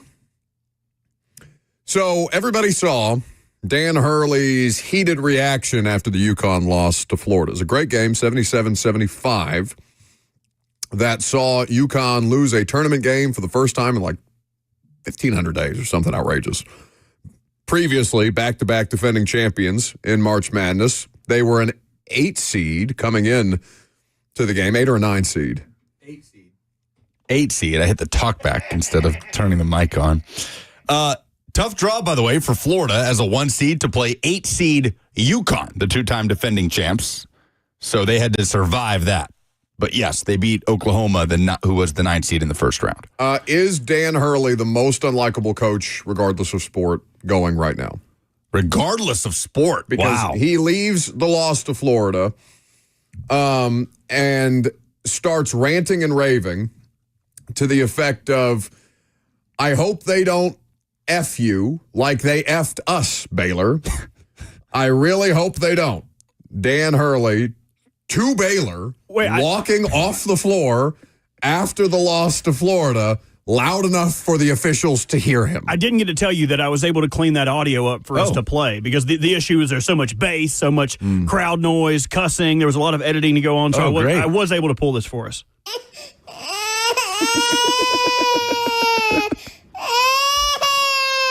I can't believe he'd speak like that in front of children. That's Dan Hurley, 2-time national championship winner, basketball coach of the UConn Huskies. Shocking audio. So this video, somebody gets it on video, this moment of Dan Hurley, and the latest on it is that the person who tweeted it out, UConn's director of communications, Bobby Mullen, reportedly threatened to, quote, ruin the reporter's life if he did not remove the video of Hurley's rant about the refs. So who is more petulant here? The SID, Bobby Mullen, or Dan Hurley? Sounds like they're 2 peas in a pod over there, that UConn men's program. They deserve each other, clearly. The best part about this is I watched that entire game start to finish, and I had no clue what Dan Hurley was talking about. Not an iota of a clue. He was in the ref's ear like he always is, right? Complaining about every foul call against UConn. But not one time during that game did you watch and say, oh, UConn, man, they got hosed right there. Not one time. There wasn't even an inkling of controversy. There was no doubt about who the better team was and who should have won that game. And it was Florida. So to me, that's the funniest part about all of this. I like Dan Hurley. I like that he's a villain and he makes it entertaining. But this was just another level. It's like, come on, man. After the clip went viral, Ellis, the reporter, was reportedly confronted by Mullen, who demanded Ellis remove the video from social media and then threatened to ruin his life if the video stayed up. There is reporting from Charlotte Sports Live. Bert, are you familiar with that? Yeah, part of Queen City News. Okay. Charlotte Sports Live detailed the run-in between the reporter and the SID, claiming that other reporters and staff heard the threats. Both Charlotte Sports Live and Queen City News stood by Ellis's reporting, the reporter who took the video. It's a mess. That is so little, so small of the director of communications in that spot. And, Dan Hurley is he's just a bit of a petulant child, like Bert said earlier. I think that he is currently in the running for the most unlikable coach, regardless of sport. Man, that is now Rick Pitino has built up a lot of equity in that regard. But I feel like everybody kind of enjoyed his resurgence this year. Pitino? No, people in New York are so grateful to him for what he's done because they're just along for the ride. Any team, the fact that team was in the Sweet 16 shooting as poorly as they did all season long and then going out the way that they did against Arkansas, Rick Pitino did a hell of a job this year. Yeah. Man, it's an interesting question. Kim Mulkey. Ooh, Kim Mulkey's a good one. Kim Mulkey is a good one. Kim Mulkey What did you say it like that for? Oh, I didn't think about Kim breathing Mulkey. heavily into the microphone like Ross. Kind of like he's a big fan of Kim Mulkey. Not a fan of Kim Mulkey. We were watching the video before the show of her doing a post-game interview. Is it her grandson? I think it's a grandson. It don't matter. I think it could have been somebody else's kid. She still would have hit that No, guy. if it was somebody else's kid, she might have hit him. So I think it is her grandson that pulls the cord of her headset and he yanks it off her head. And there's a brief moment there where it looks like she's about to hit that kid on live television. And I don't think I could have been mad at her, but we should probably recklessly speculate that it just looks no, like it was just a look, and that's just her look. That's just the look in her eyes. She has a very demonstrative expression on her face, and there is a right hand that is that looks close-fisted. It gets cocked back. It looks as if it's in a bit, again, reckless speculation on our part. It looks like Kim Mulkey is about to. Yeah, thank you. We were watching this video together, and all three of us were, whoa, whoa, whoa, whoa, whoa, whoa. It didn't happen, though. Yeah, I wasn't saying whoa. I said knock that youngin' out. Because I don't know about y'all, but I got my butt tore up as a kid. I used to have an aunt. Her name was Aunt Donna. And Aunt Donna had a jade bracelet, one of them that they have to like put Vaseline on to slide it on because you could never take it off, right? What are you doing with Vaseline and getting torn up? Oh, my God. It's the So Donna used to, if you ever got in trouble at church, she was always the bruiser. She was the one who was the disciplinarian if your parents weren't around. And one time I remember my brother called her fat in a church dress. And she went upside his head, which was supposed to be like a little backhand, like a little pop. Recorrect that. Don't call me fat in my church dress. But when she backhanded him, she hit his eyebrow with that jade bracelet and it just leaking blood. So my Aunt Donna's a killer. I seen that same look she had on Kim Mulkey's face when that kid pulled that headset off. Oh, I've met your brother. But and I know he doesn't sound like that. Maybe he used to as a little kid, but why am I picturing like Ricky Bobby's kids from Talladega Nights when you say your brother called I'm all your jacked up on Mountain Dew. Fat in her church dress.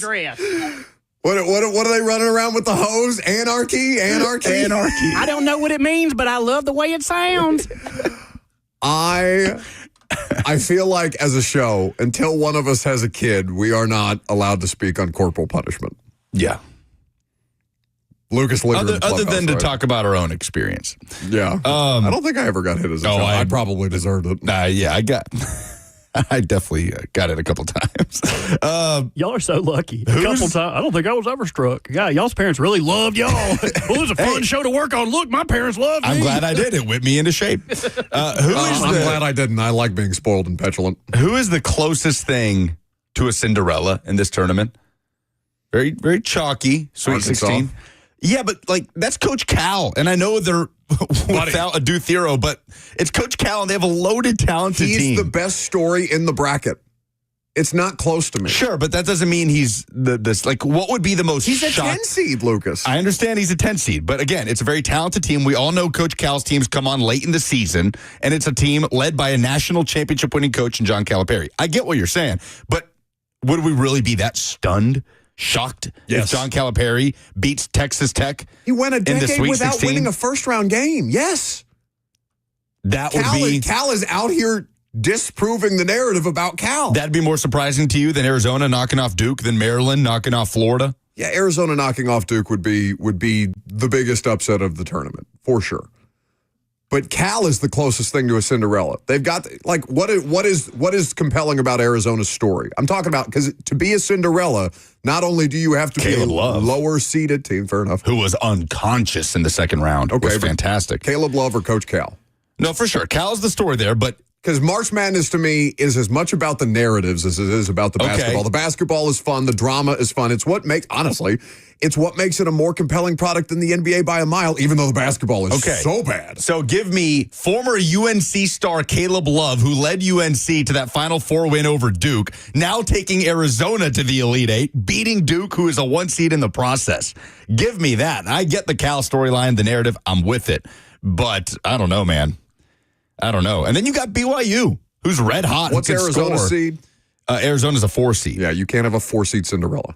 Well, sure. I mean, there is no Cinderella. Like it would have to be the closest thing to it. Did you ask me the closest thing to a Cinderella? Yeah, the closest thing to it about a team that was seeded 6 spots higher than Cal at Arkansas. I could see BYU outscoring Alabama in that game. The combination of Kentucky, Arkansas, and BYU all being in the tournament, given the connections that they have with Mark Pope going from BYU to Kentucky, Cal from Kentucky to Arkansas, and all three of them in the mix. That collection of storylines there is interesting. Brandon on the FNM Bank chat says Arkansas has like 5 stars. They disappointed all year and now are playing how they should be. Yeah, like I get where he's coming from. I get where you're coming from just because of Cal and how magnetic he is. But this is an Arkansas team that is a 10 seed because they played below the standard they should have been playing at all year. For sure. But Caleb Love was so good in that second round win for Arizona. But we do not have a team that can be considered a Cinderella left in the bracket. And maybe that's okay. We'll get some good games. Cam Ward spoke at his pro day yesterday. You'll hear his media availability with Jim Wyatt coming up next.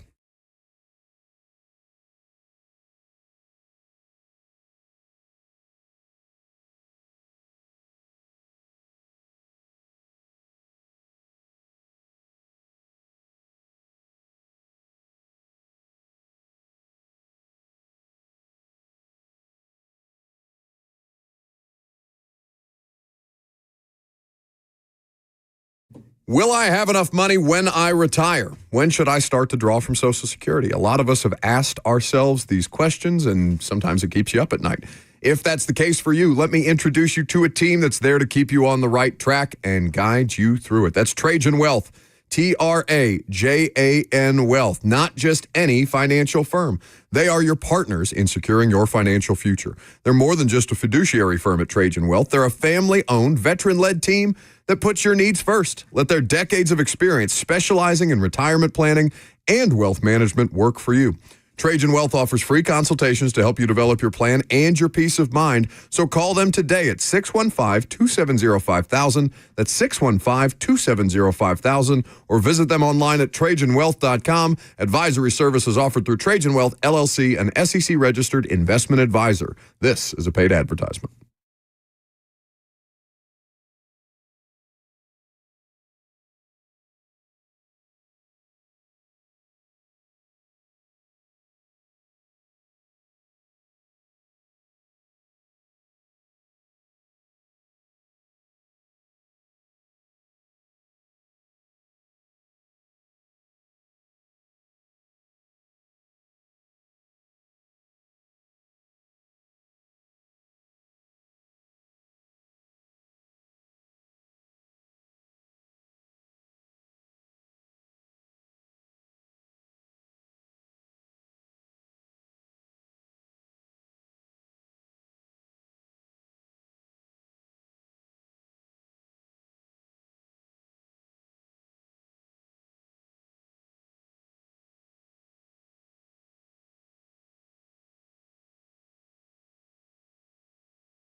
It is 12:01. Good afternoon from the 104.5 The Zone Studios. I'm Lucas Panzica. The Titans were on hand Monday at Miami's Pro Day watching quarterback and potential number 1 overall pick Cam Ward in action. Ward sat down with NFL Network after the workout and said he had a message for the Titans brass. So I said, I'm solidifying it today. And You they know what I solidified it today. said. Locking it up. They heard you. They laughed. I made sure they heard me. So. The first round of the draft begins 1 month from tomorrow in Green Bay. And the Sweet 16 is set in the women's tournament. 6 SEC teams moving on, including the Lady Vols and the University of Texas, who will go head-to-head for a spot in the Elite Eight on Saturday. One of the biggest stars of the women's tournament went down Monday as USC guard Juju Watkins tore her ACL in USC's win over Mississippi State. The Nashville Predators are on the road tonight at the Carolina Hurricanes. Puck drop is at 6 p.m. For all your foundation repairs and waterproofing needs, visit USSTN.com. Breaking news at once on your home for the Titans and Vols. This is 104.5 The Zone.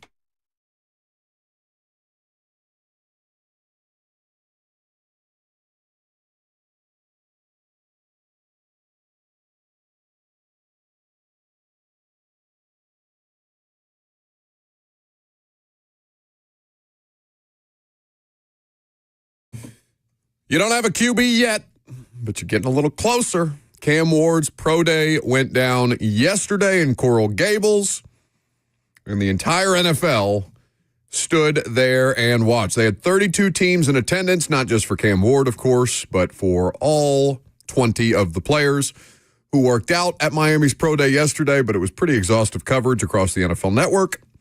ACC Network had a continuous live stream, live coverage broadcast of Cam Ward's workout, though it was delayed by an hour. I don't think I've seen that in quite some time. A whole hour passing between the time the throwing session was supposed to go versus when it actually got going. But it's fine. We took it all in, and it was good.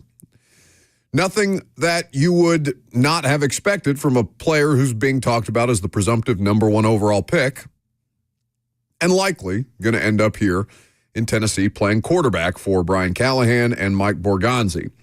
Now, there were a bunch of people for the Titans in attendance at the workout. Of course, the people that I just mentioned, Chad Brinker, president of football operations. I think there was some confusion about the tweet. I think somebody had put out, or the tweet that was put out, it's like a Browns athletic beat writer. It was at the Pro Day said the Titans team president was at the meeting, and Burke Nihill was not in attendance for that, nor would that have been relevant. Chad Brinker is not the team's president, but he is the team's president of football operations. And he, of course, has a scouting background, so he was in attendance. Quarterback coach, offensive coordinator, many, many other people, including the team's in-house media crew. So the documentary of the path to number 1 overall, or the path to Cam Ward at number 1 overall, going to hit like crack for a lot of you guys.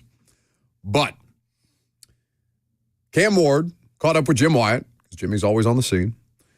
And this is the exchange that the lead writer, the senior writer and editor for TennesseeTitans.com had with the presumptive number 1 overall pick. I think it went good from me working on the clean drops I've been working on 4 months. The receiver court getting what they need to get done route-wise, getting in and out of cuts. I think all of us had a good day. There was a point where you rolled out on one play and you looked over at Mike Bergonzi and Chad Brink of the Titans and said something to them. They smiled. What'd you tell them? I told them I'm solidifying it today. Yeah. They finally got a chance to see me throw in person. I'll get another chance, hopefully throw in person in front of them. But, that's a good build that they got there. Good support staff there. I was able to meet a lot of them when I went there on my 30 visit. I was just happy, to be able to throw for them in front of them for the first time. You kind of touched on it there, but what's the interaction been like when you came to Nashville, when you spent time with them in the last couple of weeks? How have you gotten along with everybody? It was good. From the president, Mr. Chad, to Mr. Mike, to Mr. Dave. It was all good, especially with Coach Callahan. I think what he does offensively, suits me from what I did in Miami and the previous stops. The terminology is not that big of a difference. He gets his guys open. He calls great plays. And so I just think if I get a chance to play with him, we'll have a real good outcome. No, you'd be happy anywhere you go. How much thought have you given to being the first pick overall when coming to Tennessee? Not much thought. I tried to worry myself about stuff like that. You know, I can only control what I can control. I can't turn the card in myself. So, you know, the Tennessee, you know, if they get me, you know, I'd be happy to be there for sure. What would you say you bring to an NFL team? What will you do to a franchise? I just think my mindset, the way I approach the game. Every game got to be on your A's. I just think the camaraderie I can build in the locker room, me caring about my teammates so much, and them also, you know, caring about me, vice versa. You know, it's what I live for, to play football and do it with my guys in the locker room. So I'm excited to, you know, get to know my new teammates. Did you have nerves today? I mean, your games are different than a pro day. What was your thought process starting today when you, in your words, hoping to solidify things? It's just practice for me. Yeah. Last year through the pro day script, you know, I had a bad ball. We got it right back. The receiver didn't like his route. He got it right back. And so that's stuff we do in practice. If it's a bad rep by one of us, we get it right back. So it was practice for us. End of the day, it's called a pro day, but it was practice. A lot of people have compared you to Titans great Steve McNair. Are you familiar with Steve, and do you take that as a compliment? I do, for sure. I haven't really got a chance to watch all his clips. I've seen, you know, just like YouTube videos of him. But, you know, he's a great player with the Titans. So, you know, to be able to, you know, have my name mentioned with, you know, one of the Titan greats, you know, it's an honor. But at the end of the day, I'm just ready, you know, see where I'm be at, maybe with Tennessee, Cleveland, New York, and I'm just trying to go make plays at the end of the day. What the next couple of weeks can be like for you as you wait and find out where your new home is? Just working out, staying in shape, doing some private workouts with teams, and, you know, just really just, you know, honing in on my craft, continue to work my undercenter footwork, my gun footwork, and, you know, just continue to be more accurate with football. Did you get to see much in Nashville when you came in, or is it pretty much quick in and out? It's pretty much quick in and out. I got to see downtown a little bit. I didn't get a chance to drive around it like that, but it's a good city. It's a good practice facility they have, you know, where it's located at. And, you know, it's a good town. I loved it. You like country music, and did you get anything good to eat there? I did try the Nashville hot chicken. It was smooth, I would say. Probably too hot for my liking. But it was real good, though. Country music ain't my number one, you know, choice, but I only know really a couple songs. I ain't got into it that much. So, you know, if I'm there, I'm going to be getting into it for sure. Oh, red flag. Hot chicken too hot for him. Well, he clearly didn't go to Hattie B's, where there is something for everyone. We gotta get him fixed up when he becomes the Titans' next quarterback. So that's Cam Ward, and that's to be expected. I like that he is not assigning, and he's kept this line consistent, whether that's how he is believed that this thing should be handled from the jump, or whether he's just getting good advice. I really do appreciate the fact that he's been consistent on, I don't care where I get picked. Like, I have to go out there and perform regardless. That's, you know, it's easier to say than do, but based on Cam Ward's resume and how difficult the path to get to the NFL is difficult no matter who you are. Even if you come from, you know, great means, you still have to be athletic enough. You still have to be effective enough. You still have to be coachable. You still have to be football smart enough, or have a great enough football intellect to make it to the top 1% of the top 1%.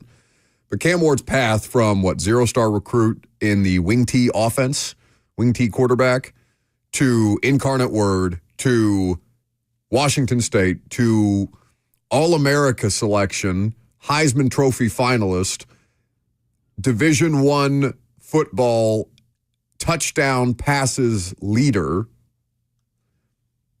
at Miami, and potentially to the number 1 overall pick, he's earned it. I mean, he has had to earn it. And I like the phrase that Emory Hunt used with us at the Combine. I'm sure Emory's used it elsewhere on CBS when talking about these two players, because he referenced Shador and going from Jackson State to Colorado and the turnaround that they experienced there at Colorado, of which they were a huge part of. Battle-tested. They have faced adversity in their careers, both of them.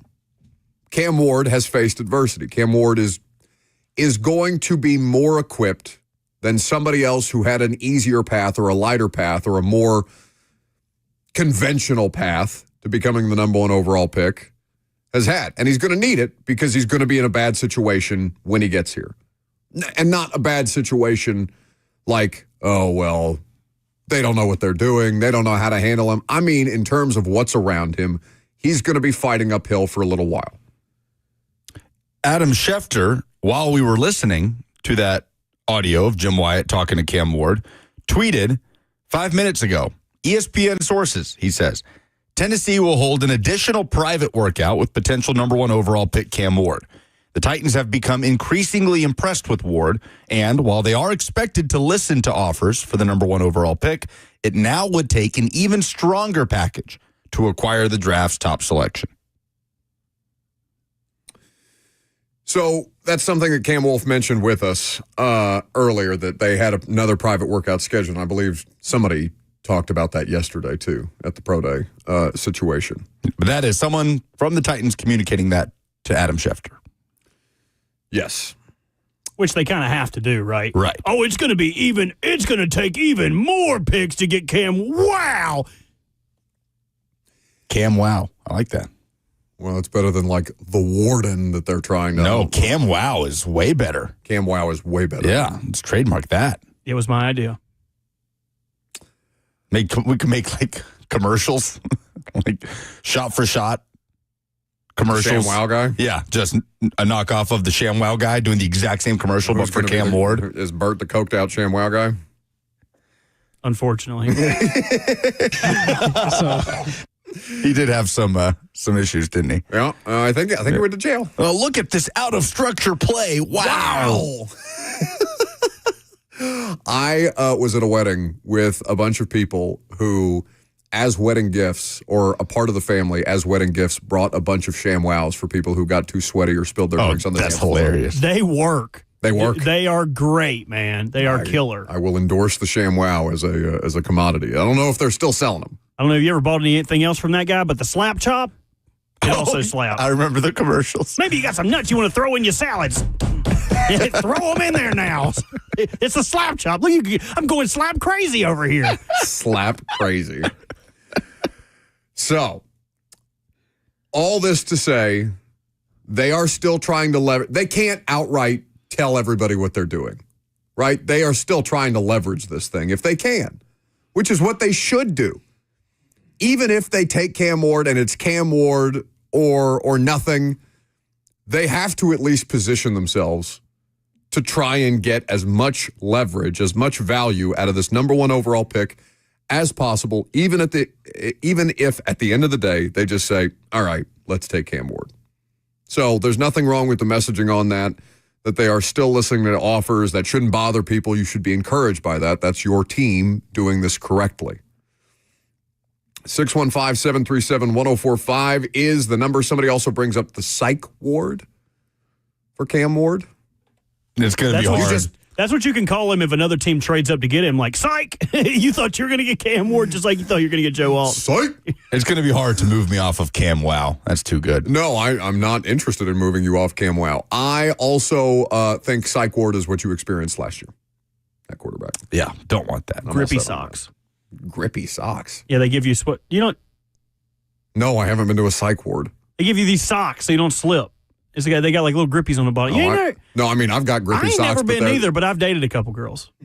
Well, yeah, those are for Pilates, though. No. You stealing their Pilates socks? I didn't say I was wearing them. That's how I know where the talent is. If they got them grippy socks, they're a little crazy. Thank you for petering out on that instead of doing what I thought you were going to do. You always think the worst of me. If I ever get in trouble, why would I have any reason to think that when you've made references about getting torn up with too much Vaseline and getting No, she had to use Vaseline to get that break. See, now, 45 minutes later, it sounds You're having to dislodge something with the Vaseline? To put something on the bracelet. It is a jade bracelet. QB3 Nor's next.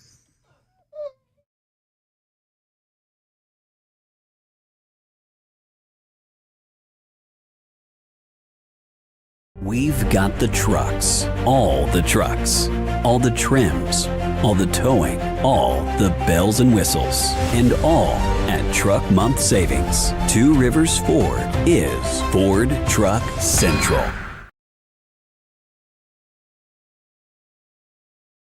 Did you know you're overpaying for your health and wellness products? With over 20 company-owned brands offering its members vitamins, supplements, wellness, and skincare products, you're able to save up to 70% off retail. Members Nutrition can't change your life, but we can change the way you live.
Ross asked you to play this?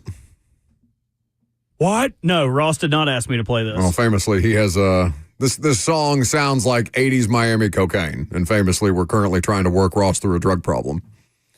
So I didn't know if he was Don't do that to Ross. He's like 22 years old. Yeah, no, that's just mean. Stop Welcome that. to the show, Ross. Stop that. Stay a while, won't you? 615-737-1045 is the number. How many quarterbacks are going to go in the first round on that Thursday night, April the 24th? Feel pretty good about one. Feel pretty good about two. I think it's going to be three. The closer we get. It almost has to be, doesn't it? Teams picking in the back half of the first round who are still waiting on quarterback decisions include the Pittsburgh Steelers. The Los Angeles Rams have their quarterback. They have Matt Stafford, but he's 37. There's all manner of teams. I mean, hell, Vegas at 6 with Geno on a 1-year deal at 35 years old. Why is Jackson Dart not being talked about more as a first-round pick? Or is it just that we're late to the party on that? We did not seriously talk about Bo Nix as a first-round pick last year. No, we did not, We and I don't want to certainly- make that mistake again. Certainly did not talk about Michael Penix as a top 10 pick last year. No. So, Well, we did talk about him as a first-round pick. I think so. But we should not be blindsided. Should not be blindsided if Jackson Dart sneaks in there. I also feel like the entire conversation has completely fallen off outside of Tyler Shuck, who has turned heads with every other quarterback prospect that we thought to be in the mix there for QB3, right? Will Howard led Ohio State to a national championship. He got some boos at Lucas Oil Stadium at the Combine, and that's all. It's the last we heard about Will Howard in this process. I know Jalen Milroe had an incredible 40 like we expected he would at Bama's Pro Day. He's a third-round pick, though, isn't he? Somebody's going to gamble on that athleticism. Sure, but you can gamble on it in the third round. Sure. I would be in the position of, hope it's not my team, but yeah, I get it. And then there's the guy who outdueled Cam Ward in Miami's biggest game of the season in Kyle McCord, who had one of the best seasons individually by a quarterback in the history of the ACC last year for Syracuse. And we haven't discussed him one iota in this process. Should we? I guess the Titans. No, the reason we haven't is because the Titans have the number one overall pick. Right. So yeah, I don't know what a market like, Pittsburgh or like you said, Vegas or any one of these teams that could grab a quarterback, LA, like you said, with Stafford aging. But I can't wait to see how that second to third tier of quarterbacks shakes out in this draft, because there's a lot of, like we've talked about, really interesting prospects, like guys that were big names in college. Kyle McCord was the quarterback at Ohio State. Will Howard won a national championship for Ohio State. Jalen Milroe had some huge moments at Alabama, played in a college football playoff. Nick Saban's last one for Alabama. As opposed to last year, where when you got further down, you were talking about the Spencer Rattlers of the world, which, Spencer had his time for sure as a 5-star prospect and the quarterback at Oklahoma. But it's just, I feel like it's a more intriguing than usual second to third tier of quarterbacks just based on what they did in college.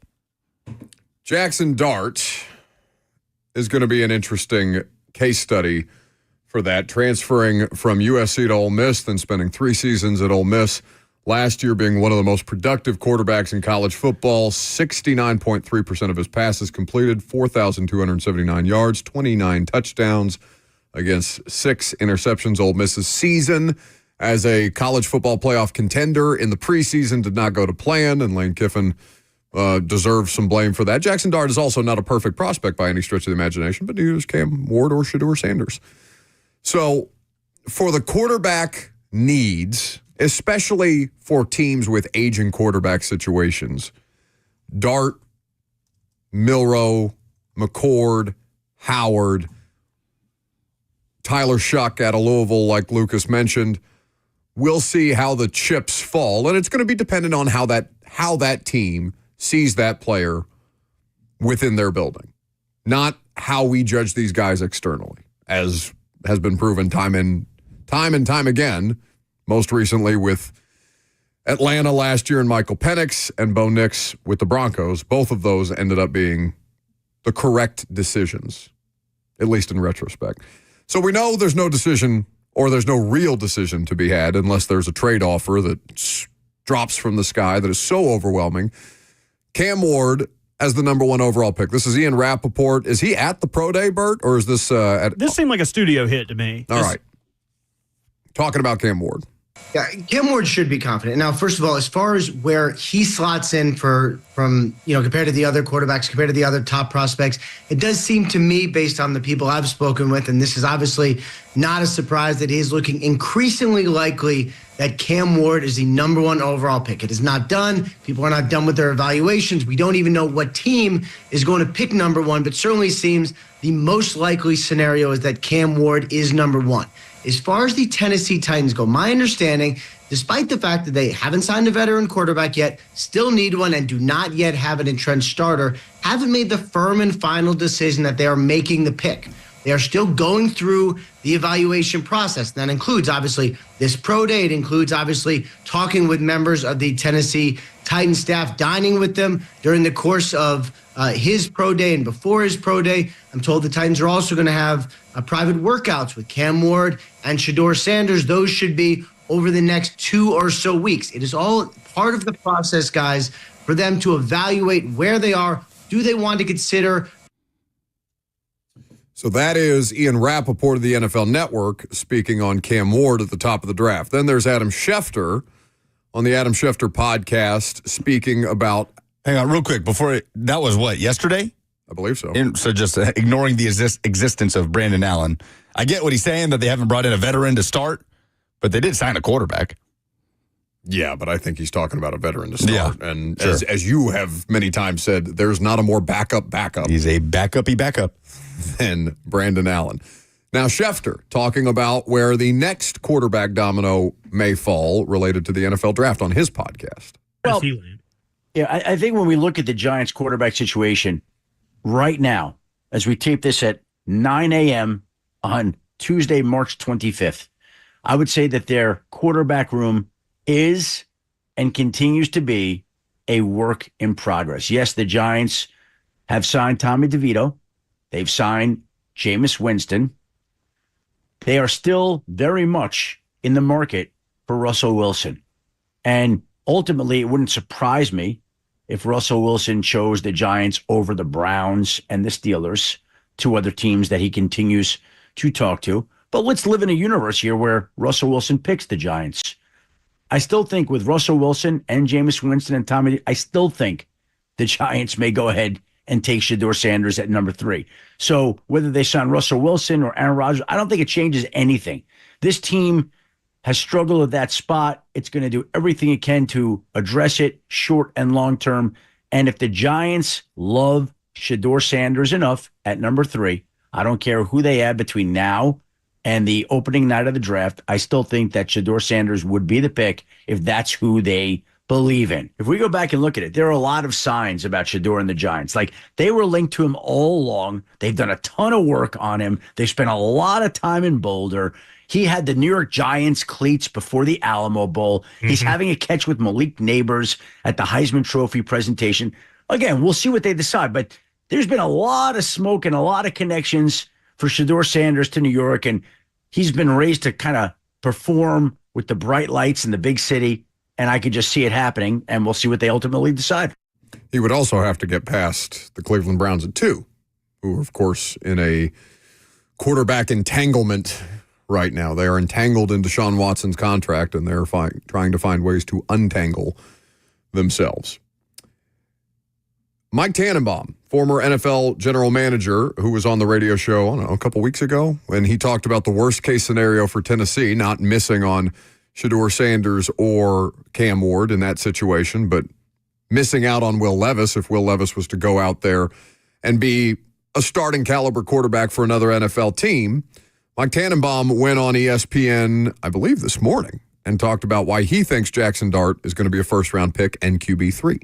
Remind everyone these are the picks he would make if he were in the chair for each of these teams. And he has 3 quarterbacks going in round 1. He has Cam Ward, as everyone does, going number 1 to Cleveland. Shedeur Sanders going 3 to the Giants. Jackson Dart going 26 to the Rams. Worth noting, in Mel Kiper's most recent mock, he had Jackson Dart going 9 to New Orleans. And then he does not have Tyler Shuck in the first round or any other quarterback in the first round. So those would be the three quarterbacks that he has going in round one. Mike, let's start at number 3. We can sort of put number 1 to bed, right? Cam Ward's going 1 to Tennessee. We talked about it earlier, and there's not a lot of reason to go much farther than that. Talk me through Shedeur to the Giants at 3. I like Shedeur Sanders. I think he's going to be a good NFL quarterback. I comp him to Kirk Cousins. I think he has a really high floor. Maybe not the biggest ceiling in the world, but he's accurate. He led the nation in completion percentage, and he's extremely tough, Greeny. 94 sacks over the last 2 years. So I think he's a good player. I just don't see elite skills. So that's where things, at least externally, stand. Ward, Sanders, Dart. I think that there's going to be 3 first-round picks at the quarterback position. I couldn't go beyond 3. Yeah. Three that tops, would 3 be max, tough right? to imagine. We tied the record last year with 6 first-round picks. If it did, if the unimaginable happened and a fourth QB stuck in there, because you're right, we're not blindsided if the Steelers take Jackson Dart 21 overall, right? Are we just surrender Cobra, just shocked out of our minds? No. But if a fourth sneaks in there, that's what would be shocking. Who would that be? Would that be Tyler Shuck? Would that be Jalen Milroe? Is he the one that we feel like has the most variance, Shuck? Milroe has the highest athletic ceiling, which is what makes me lean towards him. Because Shuck is a guy that you feel good about being able to get Shuck outside of the first round. Yes. Do you mean varies on opinion on him, or varies where he could land? I feel like we're all over the place. Both, kind of. Like there seems to be, from a talent evaluator standpoint, both people who are doing talent evaluation in the media and people who are doing talent evaluation for teams. There seems to be what about that guy effect with Tyler Shuck. And his career in college is colored by injury and transfer. And it has made the evaluation of him not harder, but he's just a different kind of evaluation than the rest of them. It's been muddled. So you look at, like, he, I think, is the quarterback that we are talking about that has the widest range of where he could go. I still don't think that trickles up into the first round, and I would still be surprised to see him go in the second. Once we start to get into the third, like Malik Willis being a third-round pick at quarterback never bothered me. People, there's a contingent of Titans fans who are like, oh, no, he was a bust. No, he's a third-round pick at quarterback. Yeah. That's a flyer. And if I wanted to, I could make the argument for Levis the same, given the premium that is placed on the position, trying to remove the name from the position. And if it worked out around Will Levis, then they'd look a lot smarter and they'd be ahead of the curve, and we wouldn't be talking about them having to search for a quarterback at number 1 overall. It didn't work out. These things happen. It's a flyer that is probably worth taking. Speaking of flyers, did you see the Ravens signing Cheeto Awuzie on vet minimum, 1 year vet minimum, because the Titans are paying him over $7 million this year. That makes sense. I mean, again, he's a fine player when he's healthy. He just didn't play it all last year. I am fascinated to see what happens with this quarterback draft in general. Milroe is probably the next one that I would talk about with the widest variety of range there. So we got a call from Alex out of Nashville who wanted to know if the fifth-year option would play a part in a quarterback like Jalen Milroe, like Tyler Shuck, going in the first round, if that plays a huge part in it, if you're betting on their potential, or if that's not really as big of a deal as people make it out to be.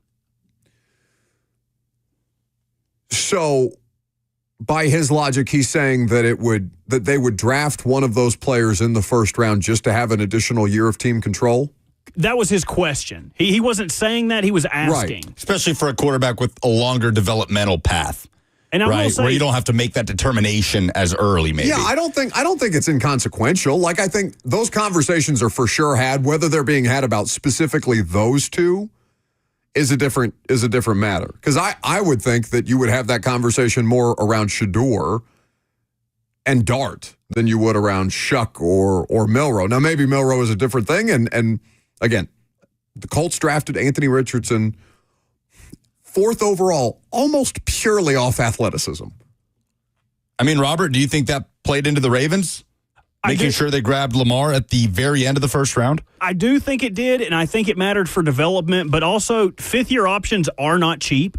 It's not like, I get another year of rookie salary. Like $25 million for a quarterback? It's based on a lot of different factors. Playing time, if they hit the tertiary amount of snaps, if they made a Pro Bowl, if they made multiple Pro Bowls. And if you do that, your fifth-year option is higher. So someone like Joe Burrow, and he was worth it, don't get me wrong, but when his fifth-year option came up, it was a lot more expensive than it would be just to sign him to an extension.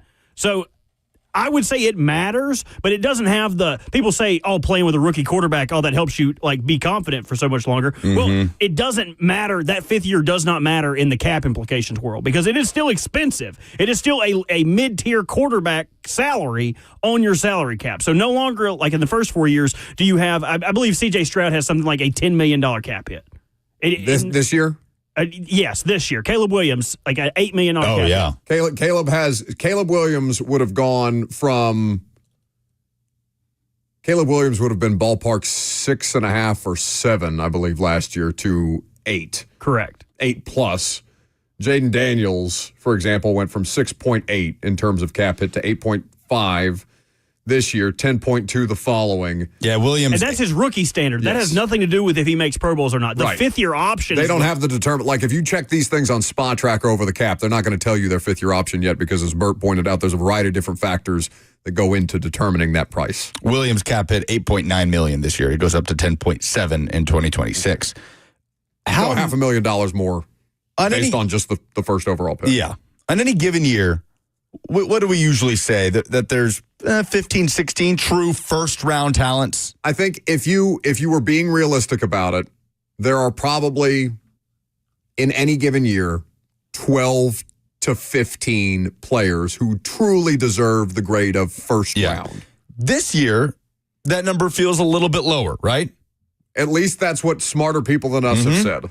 So if you're a team near the end of the first round with a good roster in place, I don't know who we would be thinking of here. I'm looking at kind of the teams picking in the 20s.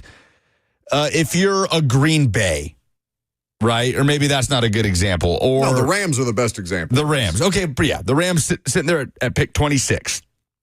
And you're not in love with any, if the prospects you're looking at with that 26 pick, none of them are blue chip first round prospects. You can get somebody close to that level on day 2 to fill whatever need you're thinking about. Would it be so shocking if a team like that took a swing on a Jalen Milroe?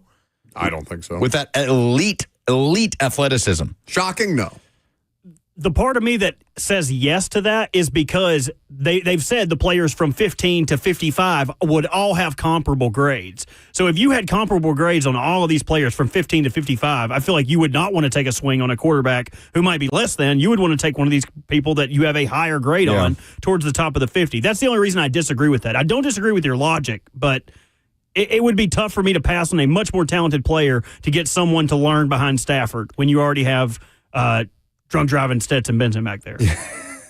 No, and I'm with you. I mean, Jalen Milroe, I don't want to do the Anthony Richardson light thing with Jalen Milroe. Like Todd in the FNM Bank chat says, really? Milroe, he threw a 20-yard dig straight into the ground on air at the Senior Bowl. He couldn't tell you the difference between cover 2 and cover 3. You don't know that. Yeah, you don't know that. But I also remember a time when people said Lamar Jackson couldn't throw. So there's also not a world where people can't get better at their jobs. Like people can become a better quarterback. So if he stinks now, he's also 20 years old, and he like one of the youngest draft prospects in the whole draft. So like I'm not going to hold it that he can't throw what did he say, a 20-yard in right now. I'm not going to hold that against him because I don't have to start him right now. Milroe 22. If you're drafting him, he's a super young cat. He's got plenty of time to develop.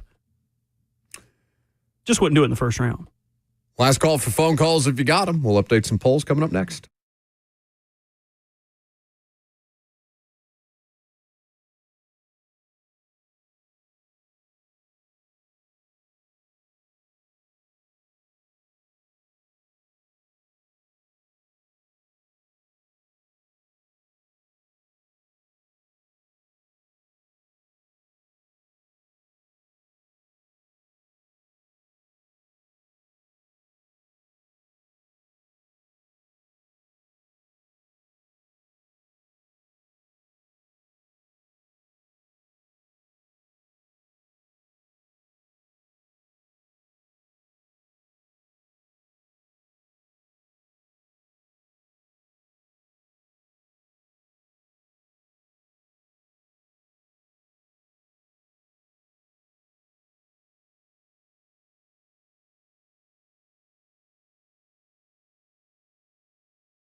What's going on at Stanford?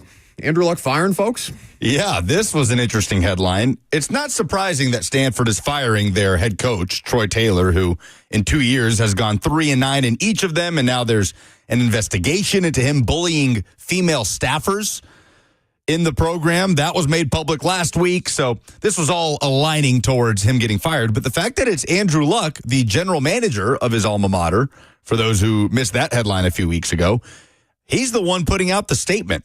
It's a long one, but the opening paragraph leads, I took the role of Stanford football general manager with a strong vision for building a new winning era for our football program. It goes on to say how Stanford has set the standard for excellence within the university's unique leadership, yada, yada, yada. And then after continued consideration, it is evident to me that our program needs a reset.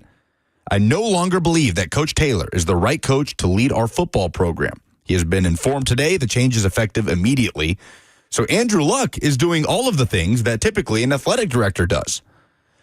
We've not seen this. Right. We're seeing general manager positions become more and more commonplace in college football. We know Jim Nagy got the job at Oklahoma. We know that Barton Simmons has been that for Vanderbilt since the start of the Clark Lee era. Ron Rivera's the GM at Cal. At Cal, yeah. But we have considered that position to be more about just the roster, right? Roster management and all of the different things that go into building out a roster in college, that it's just too much for the head coach. Why would this not be the next evolution of it? They're going this is going to be pro football. This makes sense. So as much as we talk about timelines here, Brian Cal, when are the Titans going to finally get on the same timeline with head coach and GM? When does that conversation start to trickle down to college football? I think we're already there.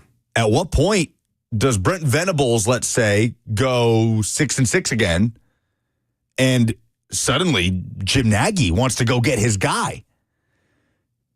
All dependent on athletic directors, right? Some athletic directors are going to be willing to cede that. Some aren't. No. It's my show. It's my department. You work for me. The coach works for me. I'm going to hire and fire the coach. Clearly at Stanford, though, it's Andrew Luck's show in regards to the football program. It does feel like a natural next step in all of this. I'm just going through the people that have been hired here in just the last calendar year. Nebraska, Patrick Stewart, former New England Patriots personnel executive. Chad Bowden at USC, background as a player personnel staffer and the former Notre Dame GM. Mike Martin at Notre Dame, a Detroit Lions scout. Like, they are hiring NFL people to do this as an NFL job because that's what it is. It's harder than the NFL because your rosters are bigger. You're dealing with boosters in ways that, NFL teams have very high-profile sponsors and people that you have to cater to, but not like you do in college. Mike Lombardi with Bill Belichick at North Carolina, and you mentioned Jim Nagy and Ron Rivera. They're just going to turn this thing into this is professional. It's always been a version of professional football. It is now going to be actual pro football. If Tennessee was to hire a former Vol to run their program, who would you pick? Who would you want to do it? Might be a man who just turned 49 years old yesterday. Bev, you have any thoughts? Happy birthday, Sheriff. No, I don't know. I mean, I don't know if that's probably not something Peyton would be interested in, but let's see. Trying to think of former Vols that have been NFL GMs. Reggie McKenzie, but he's got a job here in Nashville. But I get what you're saying, more and more like pro football. It is and it isn't, right? It is like pro football. It also very much isn't like pro football because pro football doesn't have multiple free agencies per year and absolutely nothing binding players to teams. It's harder. Exactly. It is harder. But I don't know if this is going to be necessarily the norm because too many athletic directors aren't going to let it shake out this way. I have a hard time ever seeing Danny White just totally giving control of Tennessee's football program to whatever general manager they hire. Like, Danny White hires and fires the coaches. It's what has made his name as an athletic director, his success in hiring and firing coaches. But it will be a little more commonplace, seeing GMs just kind of be the guy in charge of a football program. All right, let's do some polls.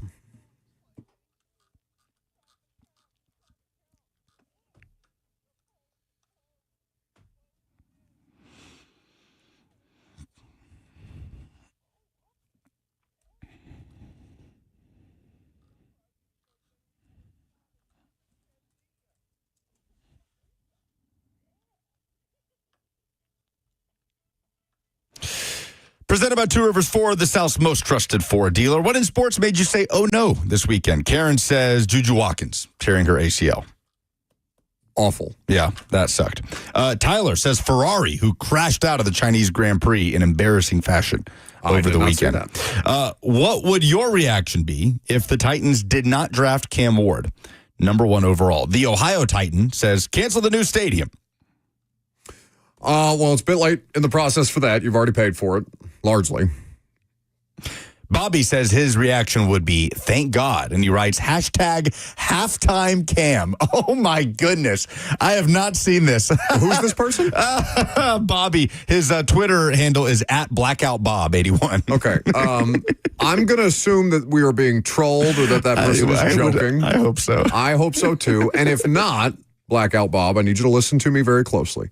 You need to stop listening to this radio show. You need to stop interacting with us on social media. You need to stop following us on social media. I want nothing to do with people like you. Oh, that's just simply not true on your part. But hashtag halftime Cam. I don't want anything to do if with that's that. Halftime Cam. Really? If that's, you want to cape up for that guy? If that's tongue-in-cheek, referencing obviously the outcry over the planned strategy of him not playing the second half of the Pop-Tarts Bowl, then that is kind of funny. There are some people out there like that, and I want them to stop listening to us. George says his reaction would be shock and dismay if they didn't draft Cam Ward number 1. It would be shocking. It would be stunning.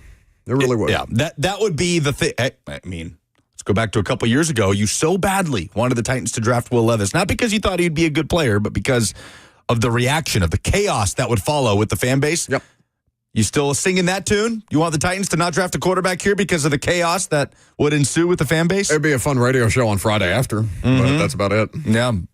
Bet you don't want that for your football season. Well, I don't want that for anybody's football season because I'll just be bitching about the football season the entire time. Told you to be careful what you wish for. Yeah.